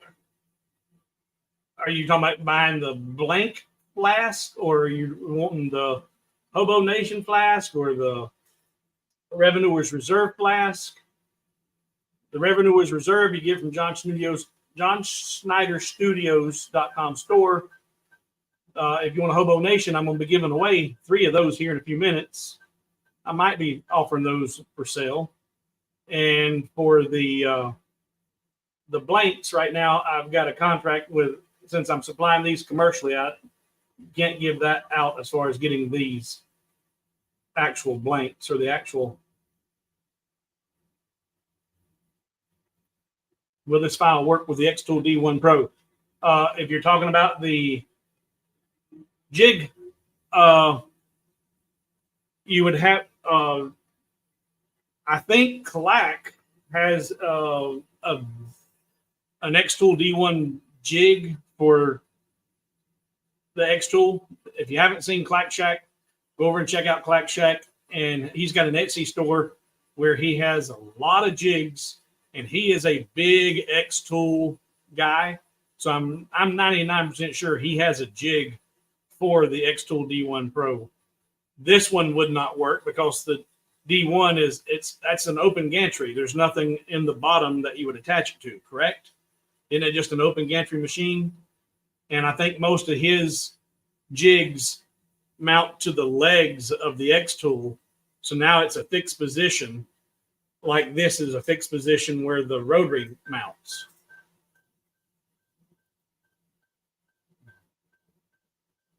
Yeah, the lever color. Yeah, I cannot disclose my supplier for those because it's commercial, and I'm buying these things, 100 at a time. You don't want to do that.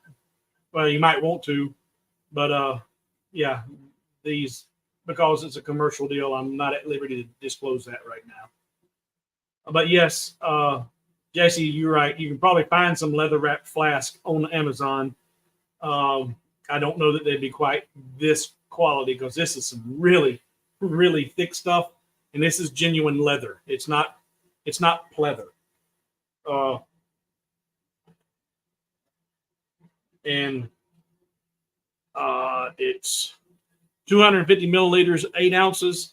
So you can fill this thing, 4 times with the 5th. And I went with the 8 ounce because I was like, the 6 ounce is enough to tease you or for 2 of you, but an 8 ounce is plenty for 2 of you. Yeah, the X tool is going to have to attach to the legs. On an open gantry, you wouldn't have an option of using something like this. All right. I forgot to get my second one.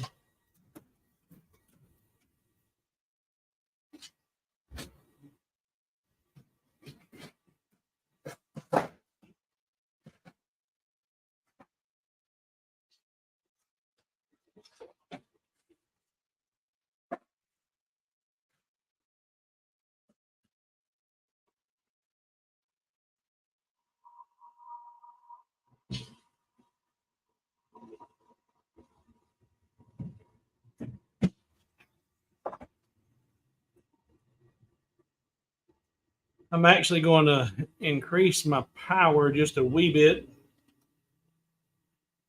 and just say send. Start.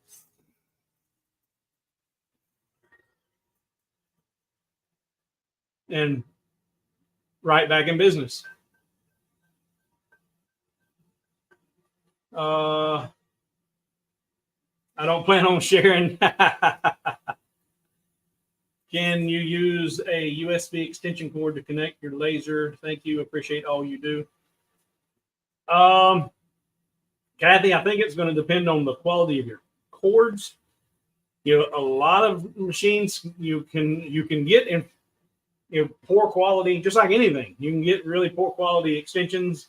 I use a powered USB extension or hub that the hub plugs into my computer, and that's got a small extension on it. And then from there, I go to my laser. But I do have an extension that goes to my CO2, and I don't have much of a problem. But you do want to get a good quality and make sure that, if you're getting extensions that, it's the right, 3.0 or the right 2.0, you're getting the right cable. All USBs are not created equal.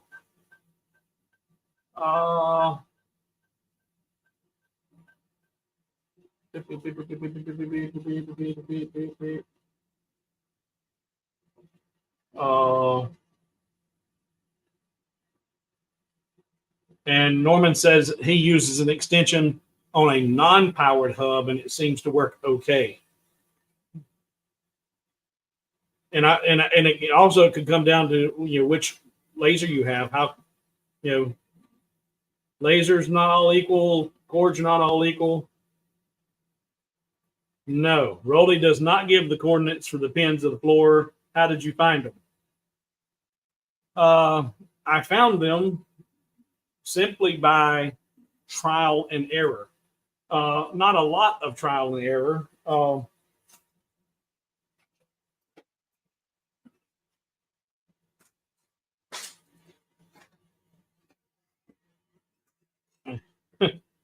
There's all my misfires. I get 2 really, really close, or get 2 of them perfect and have to tweak them. But how I found them. And I may have been able to get that information from Q. I may have been able to say, hey, send me those X and Y coordinates.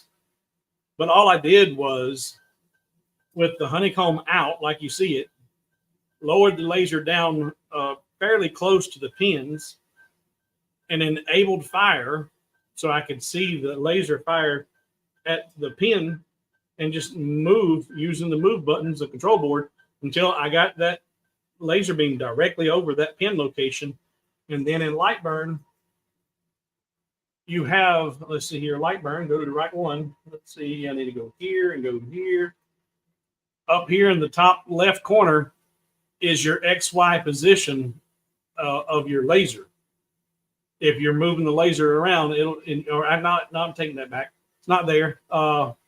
And not there. Console, no. Where is it? Move, laser. Not camera.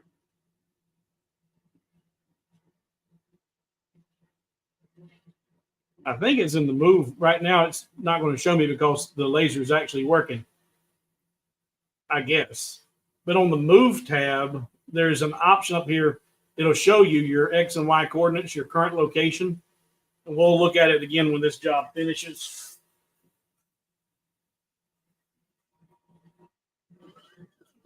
All right, and that one's done. All right. Yeah, see, there you go. That changed.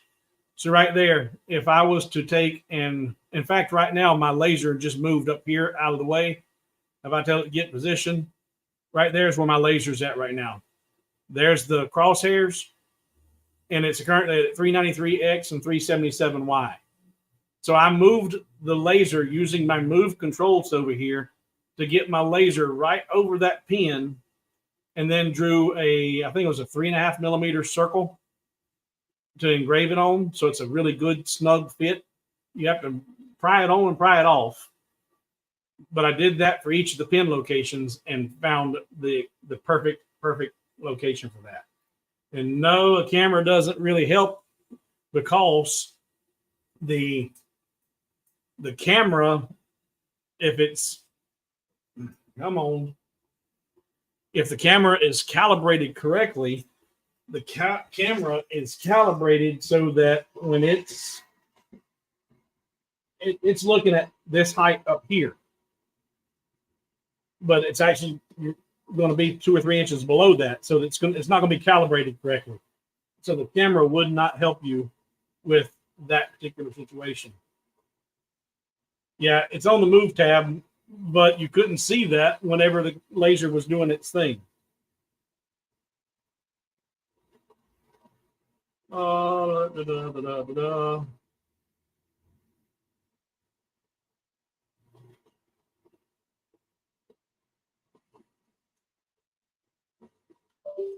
right, I know this is MK. This is not really an MK2 night. It's just this file is something that I found it was very useful for me, and so I'm sharing it with all the MK2 users. Do you still have and use your Mon port? I've had mine about a month, and I'm loving it. Your video on yours is what helped me to make my decision. Well, and there was someone here earlier that had asked about craft fairs and craft shows. Are they worth it?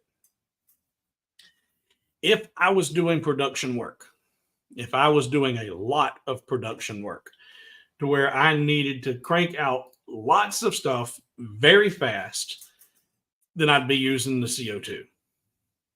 That's why I got the CO2, was because I thought I was going to go down that path until I did a craft show or two and realized that ain't for me. That's not my cup of tea. It's not, it's a lot of work, and it's just starting out.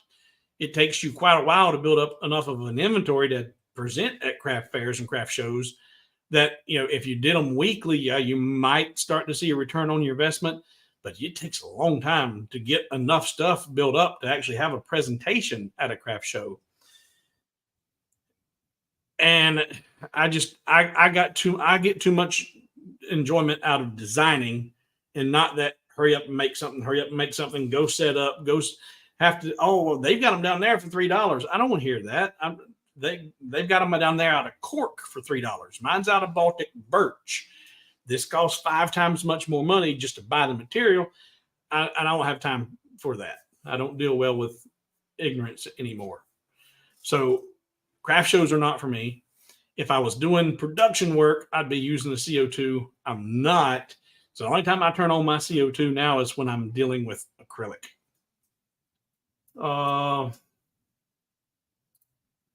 Could you use a piece of cardboard the same size as the jig base, then press down on the pins to indent it on or through the cardboard to get the correct location? Yeah, but how's that going to help you with putting it into Lightburn? Would that work? Yeah, you could see a physical representation of it, but how would you translate that from seeing it in a physical world to actually getting it into Lightburn? I don't know how that would help. And could you actually just use it and make a jig out of cardboard? Yeah, and it might work okay the first 1 or 2 times, but eventually it's not going to fit so great anymore. And I've been using this jig now for several months, and it's not showing any wear and tear. All right. So now let's look back at this. Well, the Sunoco, this one Sunoco Arrow.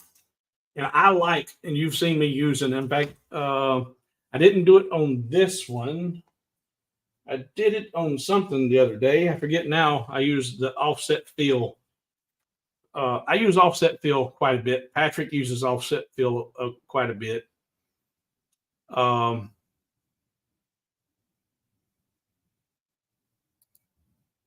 Trace. I still don't see how you're going to get that to Lightburn. You're on a different wavelength than I am. You could trace it. You could put it on cardboard and then trace it onto the real wood, but how are you going to get it into Lightburn?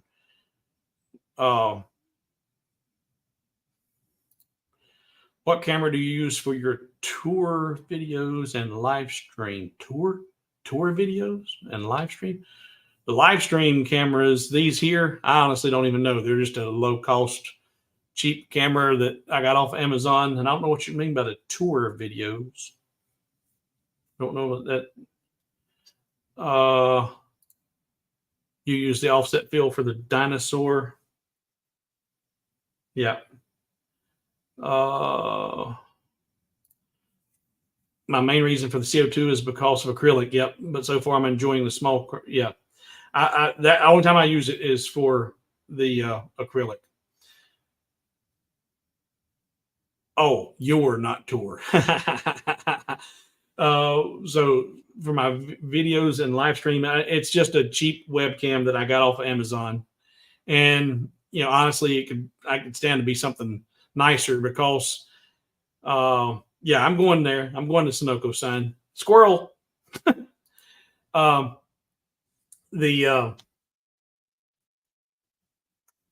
Like here, this is focused. This right now, this camera is focused to about right here. As I come closer and closer to it, it starts getting fuzzy and out of focus, and it doesn't have autofocus on it. So I can stand to have a nicer camera, but then you got to do like Patrick does, where he's having to hide his eyes and hide everything to get the camera to actually focus. And so it's pros and cons to all of them. All right, now Sunoco. Let's go back over here. File, new, no, and switch to here and to here. Nope, not that one. Yeah, that one. There. All right. So I'm 90% sure that all of these strange marks that are in here are because of the offset fill and the way that it does what it does when it does what it does. So let's go over here real fast to, no, wrong button. Go here. And I'm going to do, and it's so funny. I have to laugh sometimes How many times have you guys heard me tell you there's always more than one way to do something in Lightburn? Well, I don't have time to show you all the different ways you can do something, and or else we'd be doing my videos would be 3 hours long. So when I did that arrow the other day, I decided to use the shear button, the shear, and to create the triangle, that diamond, by drawing a rectangle,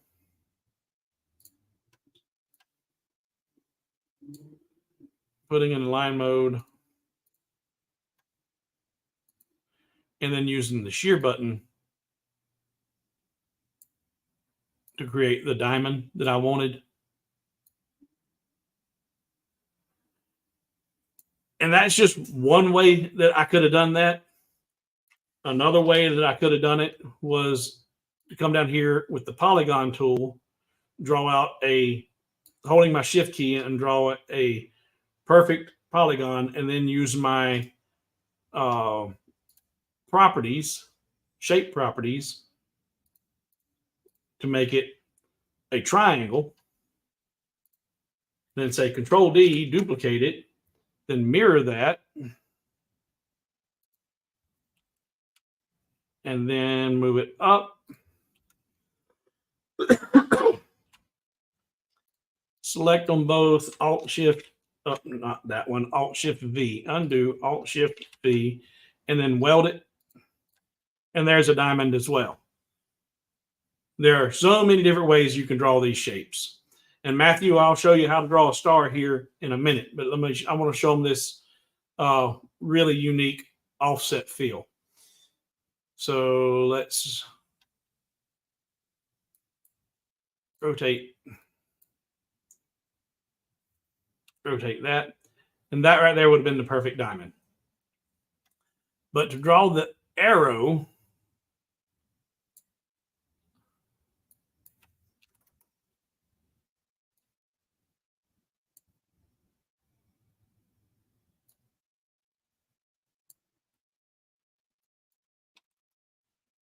I did something like this.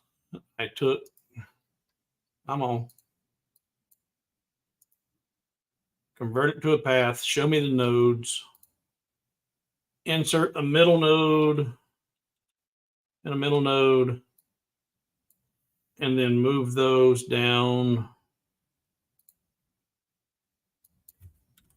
10 millimeters. And on this one,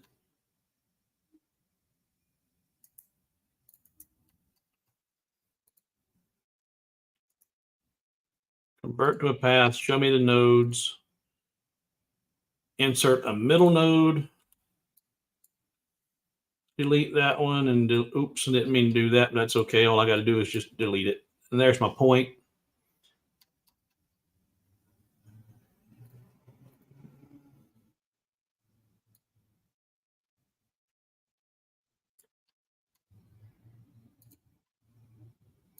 Now here,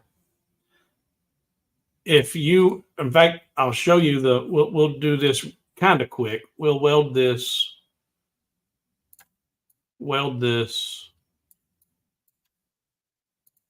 put it in an offset fill.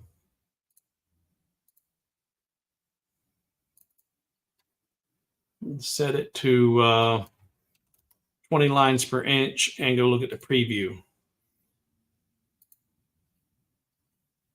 All right, now that doesn't look too shabby because it's all connected all the way across here. But if we go back and look at the Sunoco arrow, remember it was cut off and behind the sign. So we only had a piece, something like, let's see here, go back to line mode.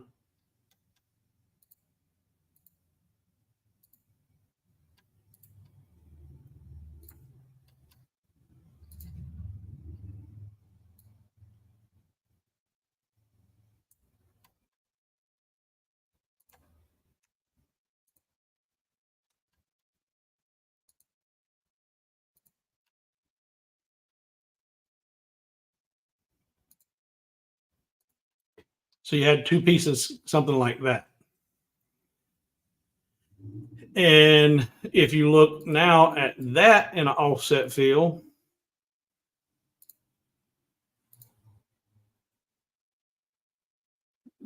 that's not too terribly shabby. But what I like to give it even more character is take it even a step further. Go back to line mode.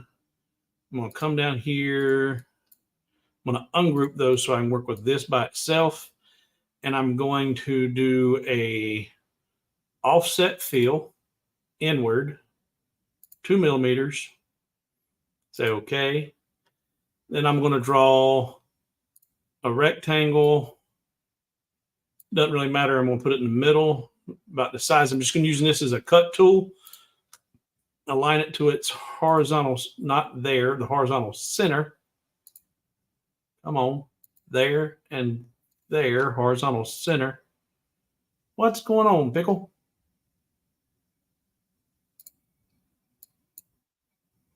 Oh, not like that, stupid. Come on, I know what I want to do.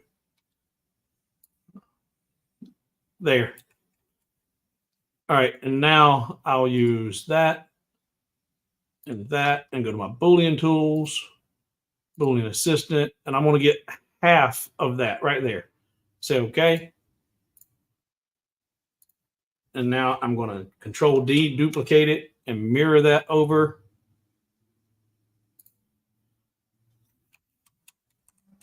And then align it. And now offset fill. And I need to duplicate that, Control D. So now I've got that as the fill. And now when I look at the preview, I still didn't do what I wanted it to do.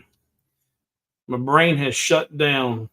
You know what? I think I need to put space in there. Oh yeah, that's what I did. Duh. I made this so that it looked like it had the split for the bow, for the string and the bow. Line mode. Go to node editing. I'm going to grab those two nodes and I'm going to change my movement to 2 millimeters because that was my offset, I think, 2. Say okay. Offset up and grab those two and offset down. Actually, 2 millimeters is too far because it needs to be 2 millimeters total, so it's only 1 millimeter each. So change that back to 1 millimeter. Say okay.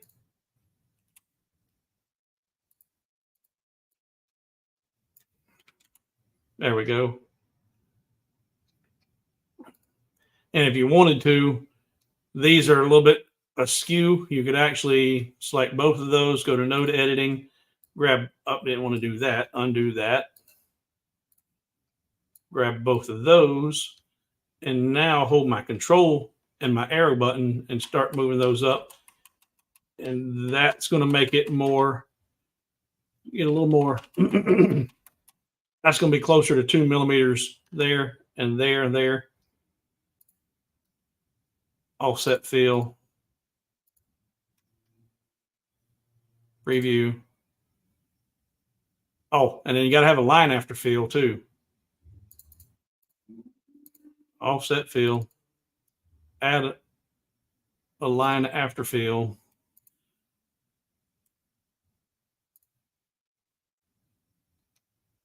And if you increased your lines per inch to say 28, take it to 40.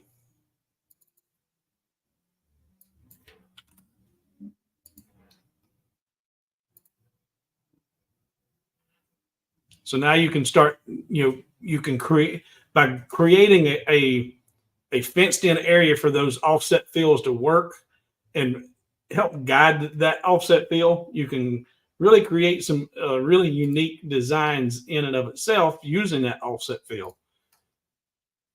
Oh, let's see here. Matthew asked, how do you draw a star? This is one of the most difficult things that you can ever ask to do in Lightburn. It is so hard. It is extremely difficult. You go to your polygon tool, hold your shift key so you can draw out a perfect polygon. Then you're going to go to your shape properties, change your number of sides to 5. And we're going to flip that so it's not an upside down star. Take that to line mode.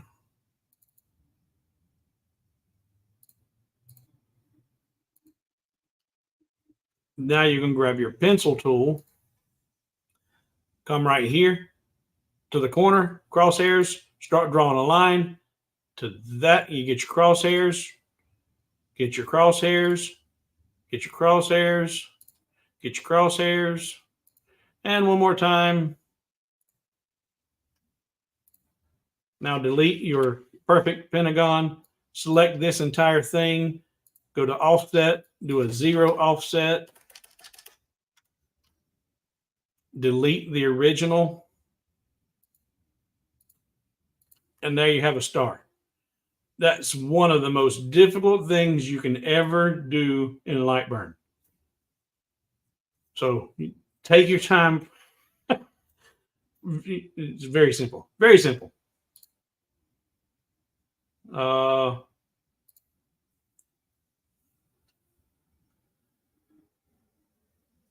So Greg says, yeah, he's making it too complicated. It's hard. It's very difficult. All right, guys. Now let's give away some Flask. Let's see here. Now, again, this is open to anybody. I don't care where you're at.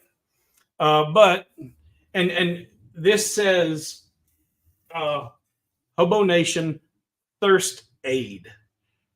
It does not have to be for alcohol. You can put Gatorade in here. You can really take off your bottles, fill it full of water, and take it to work. Drink from this at the desk, drinking your water at work. That ought to raise some eyebrows. Let's see here. All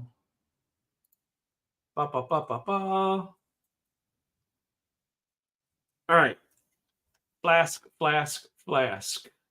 All right, so I got to come over here. We got to go away with that. We got to come over here. We got to open StreamYard giveaway tool.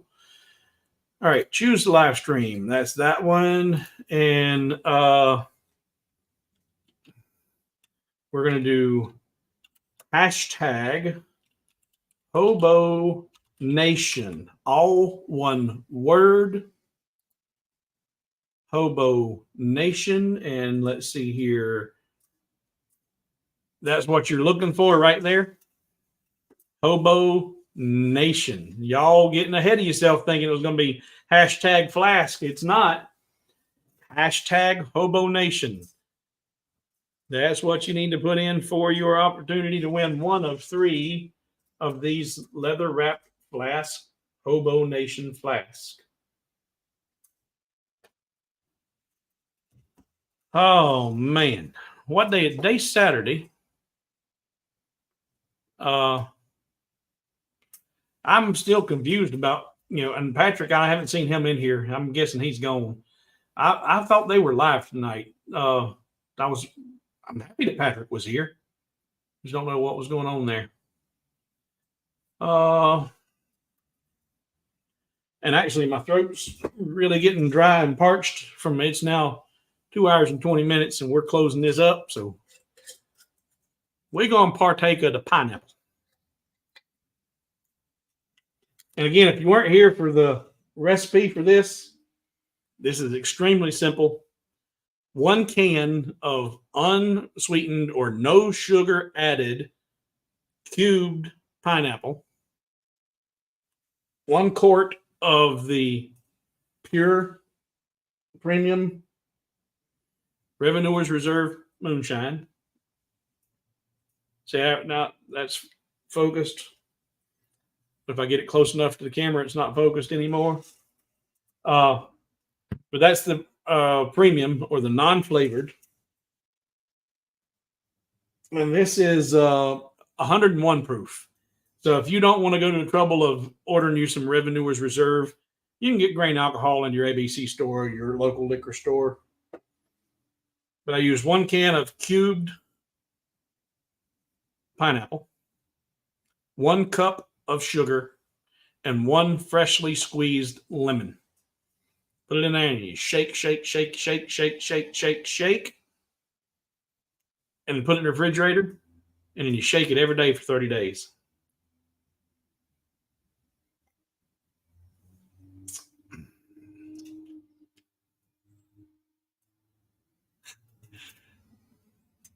That goes down too easy. Oh my goodness. That'll get you in trouble. And I forgot to bring a toothpick so I could pick out a pineapple. All right, so we're up to 72 entries. And that may be all that's interested in a flask, because there's a lot of people out there that even wouldn't, the teetotalers who don't drink. I totally get it. Maybe you just don't see the humor in filling this thing full of water and taking it to work. I think it would be hilarious. I do. I do. All right. No, I'm not going to be drunk before I'm giving anything away. Shame on you, Jack. I don't get drunk. In fact, you haven't seen me pop the top on any of this stuff until tonight.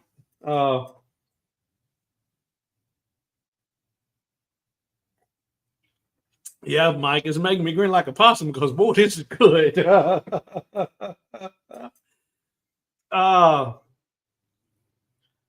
Terry says, what's work? Exactly. Well, I'm at work. All right, we still got another one. There's Louis coming in, 75. We still got some people coming in here. So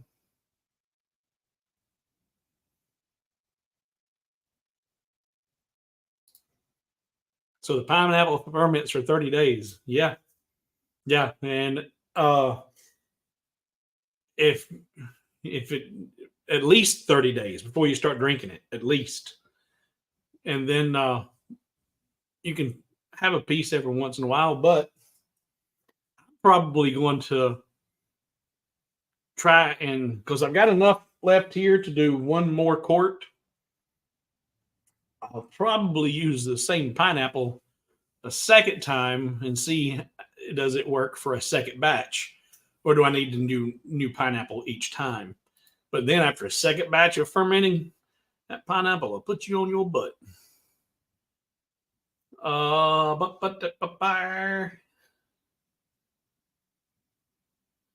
Better put the lid on before you hit the floor. I wish. I'm a professional. Let's see here. Still got people joining up. Yeah, Jeff says use new pineapple for the second batch. Yeah, I don't know how much pineapple flavor would be transferred through on the second batch. We'll see. We'll see.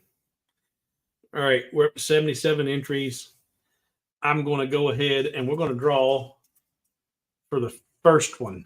Let's take Jeff off there. And we're going to draw for our first winner.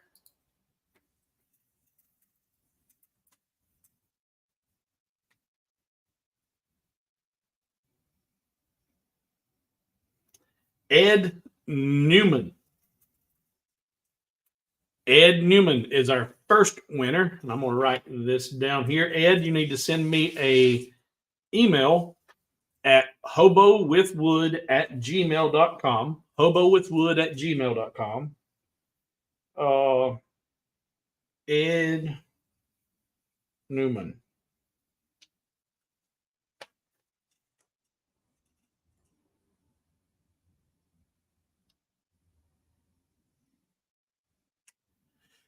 Did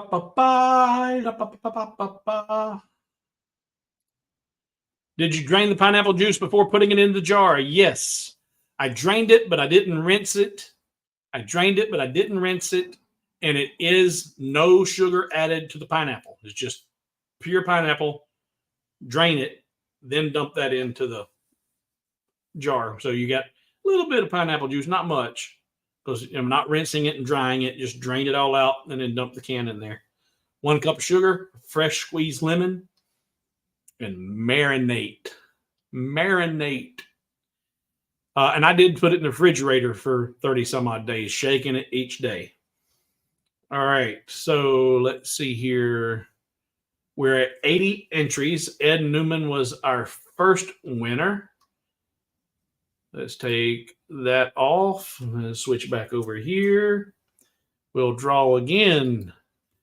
Our second winner will be ding, ding, ding, ding, ding, ding. Hey, I seen Russ's name. Hey, Russ is here. Brad Salisbury.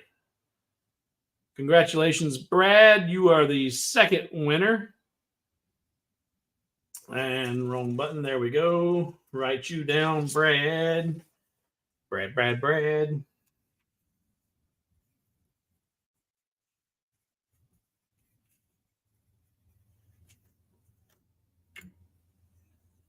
And we're going to give away one more. In fact, look at this. Brad was the winner, and before Brad won, he put this up there. Great show and great guest, best live stream guy. He put that up just before he won, but I didn't see it, so it had no effect on him winning. So flattery will get you nowhere.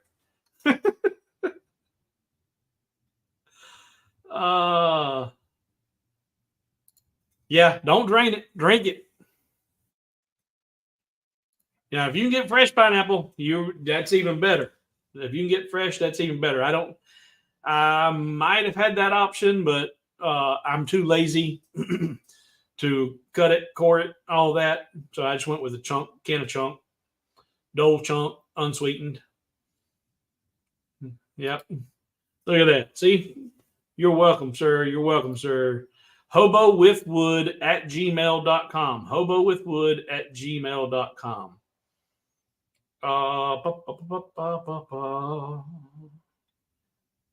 Yep. Good karma from Brad. All right. We're going to give away one more Hobo Nation Thirst Aid leather wrapped 8-ounce glass flask.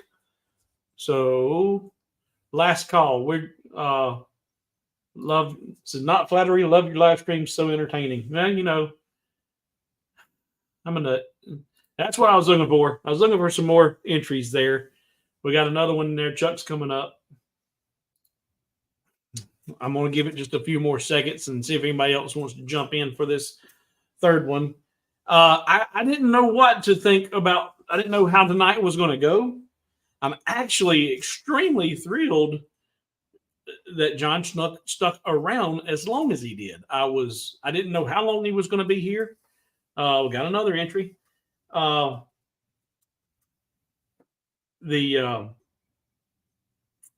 fact that he hung around as long as he did, and he was as candid as he was, and I think I got a gnat in here. I think he was taking what I said about trying to compare the $400 million budgets that they spend on Star Wars versus the budget he spends on his movies. And I probably said it wrong when I said, yeah, you don't have that kind of budget. Not saying that he couldn't have that kind of budget, but he's not spending that kind of money on it because for him, it is more about the actual art and not about, because like he said, you get all these different camera angles. Now you can have an editor or somebody else in post-production put together something that the director will settle for or like, but he does it with one camera. So he knows what he wants and he creates what he wants instead of creating 6 things and then picking and choosing the good from the bad.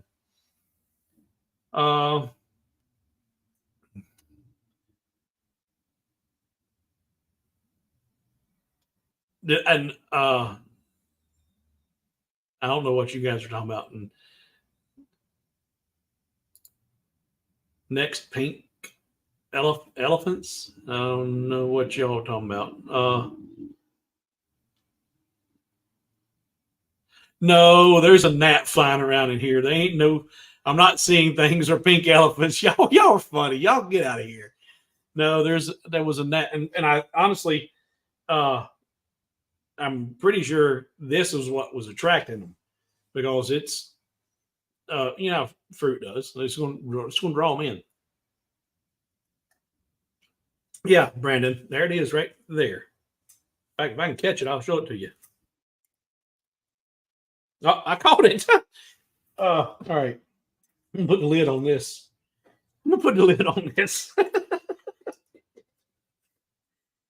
Before somebody gets in trouble.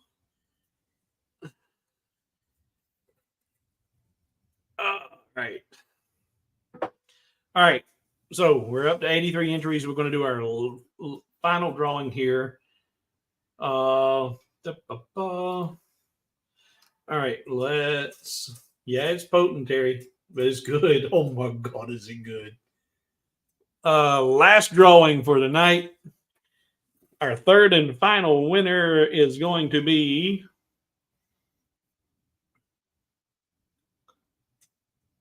Roy Riggins. Congratulations, Roy. You are the third and final winner for the 8-ounce glass flask. Roy Riggins.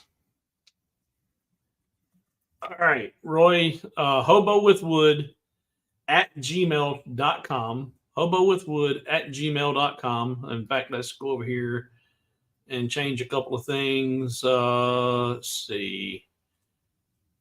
No, I won't change this. There we go. Guys, if you had fun tonight, like, subscribe, and share. You know, this will be available on a replay.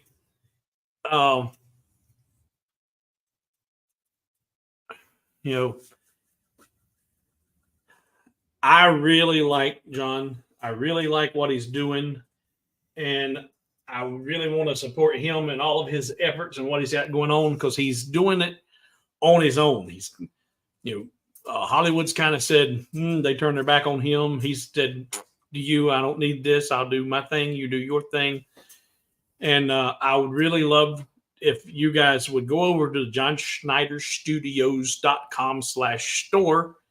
Let's put that up there, banners, and take a look at the stuff he has to offer. He's got all kinds of Duke's memorabilia that he offers, either autographed or not.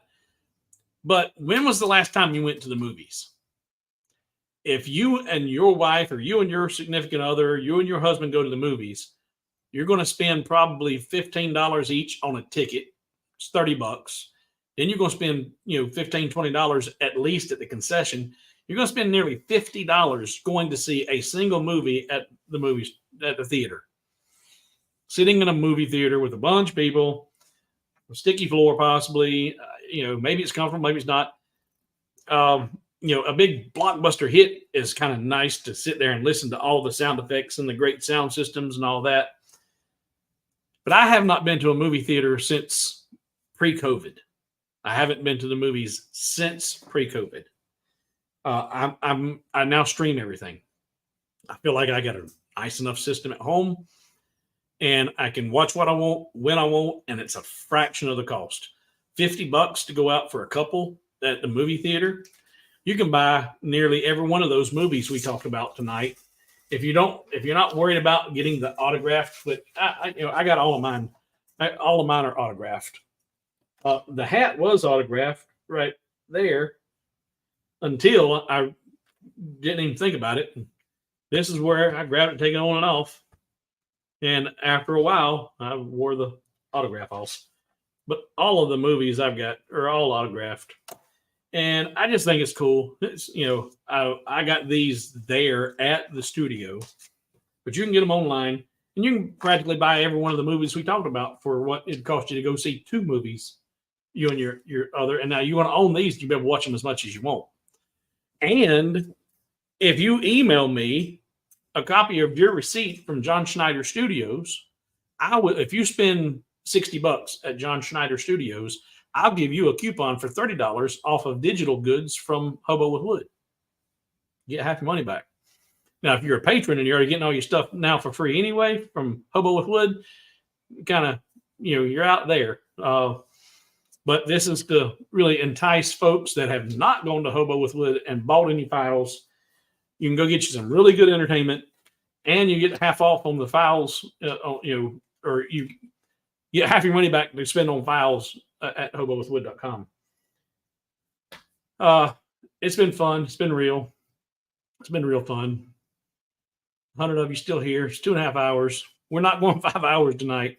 Let's go back over here to comments. I ain't seeing what y'all are saying. Yeah, Chicago Bob, thank you. Thank you for being here. Thank you for being a loyal viewer and supporter. Dukes of Hazzard, baby. But you got that spelled wrong, Jack. Dukes of Hazzards is 2 Z's. 2 Z's in Dukes of Hazzard. But Hazard Lights is with 1 Z. But Dukes of Hazzard, I'll make sure I'm telling you right. But I'm 99.9% sure Dukes of Hazzard. Yeah. Dukes of Hazzard is with 2 Z's. And Yeehaw is YEEHAA. Yeehaw! Not yeehaw. He does not use the W. He's the yeehaw.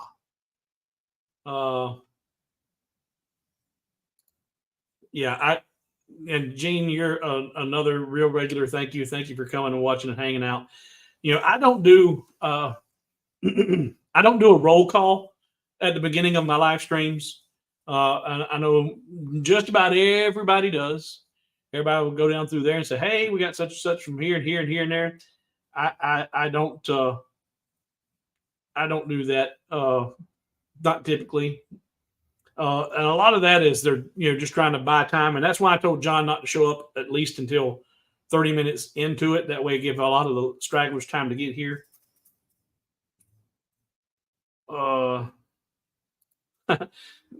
Does he have a spare daisy? Yeah.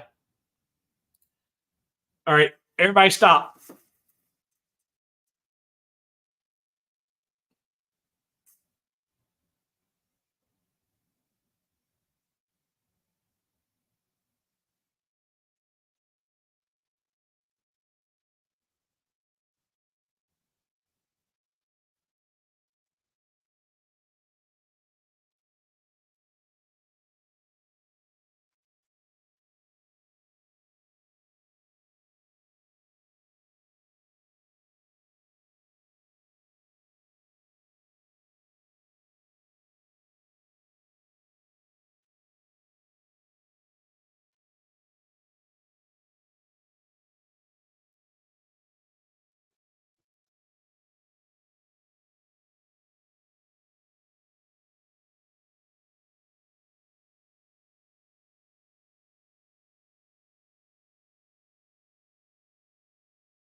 Got to hurry up, Karen.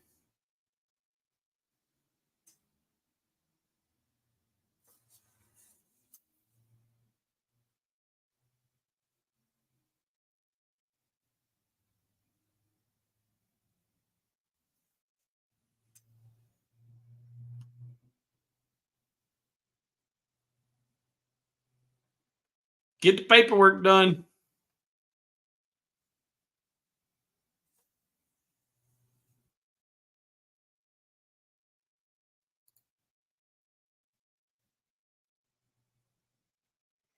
All right, we're moving on.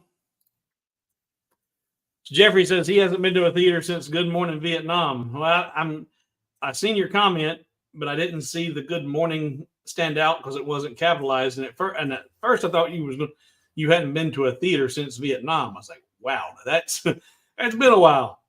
Yeah, I miss Mork. What's his name? Mork from Mork. He was a funny man and a troubled man.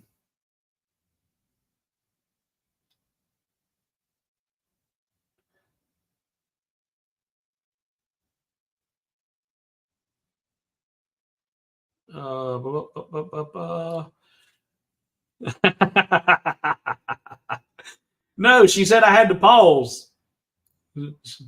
Yeah, I blinked. She said I had to hit the pause because she had to go to the bathroom.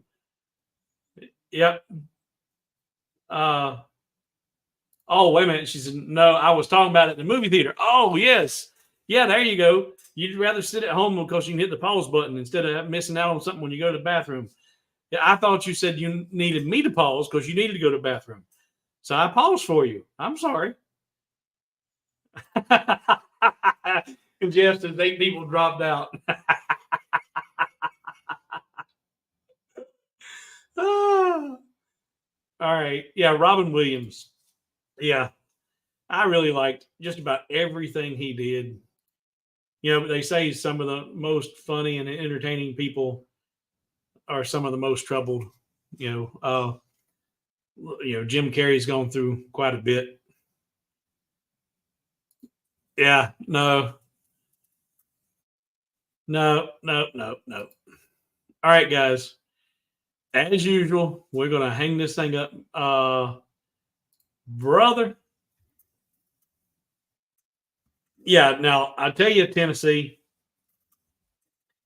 if you are a fan of John Schneider and Bo Duke, you're going to want to watch this because the first hour and a half is really just me, you, and John hanging out and talking about what he's got going on, what he's been doing, and promoting his website and his movies. But if you don't care about John Schneider or anything he's got going on, then you'll probably want to jump through the first hour and a half because that's all it is just hanging out with Bo Duke. And what a cool dude. Let's see. Am I too late? Steve's here. Hey, you're not too late. I broke the top on this, and it's about time for me to get off here.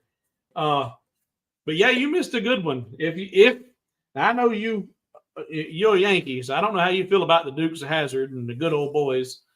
But first hour and a half, Steve, was just me and John Schneider hanging out with me and him and you, and talking about what he's got going on. We had a good time. All right. So I'm hoping that the three of you have sent your emails out, hobowithwood@gmail.com, so I can get your mailing addresses. In fact, I'm just curious. I have not had to ship anything internationally yet. And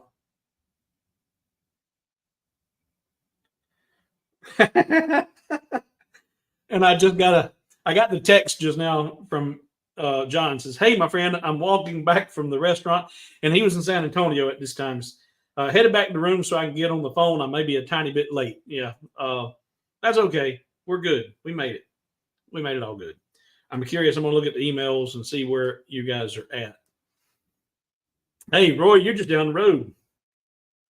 Roy's just down the road. Don't need that. Let's see. And then Ed's in Alabama. And who else did we have? Ed, Brad, have you emailed me yet? I'm guessing you haven't. I don't see your email yet. Brad, email me, hobowithwood@gmail.com. All right. Let's see here.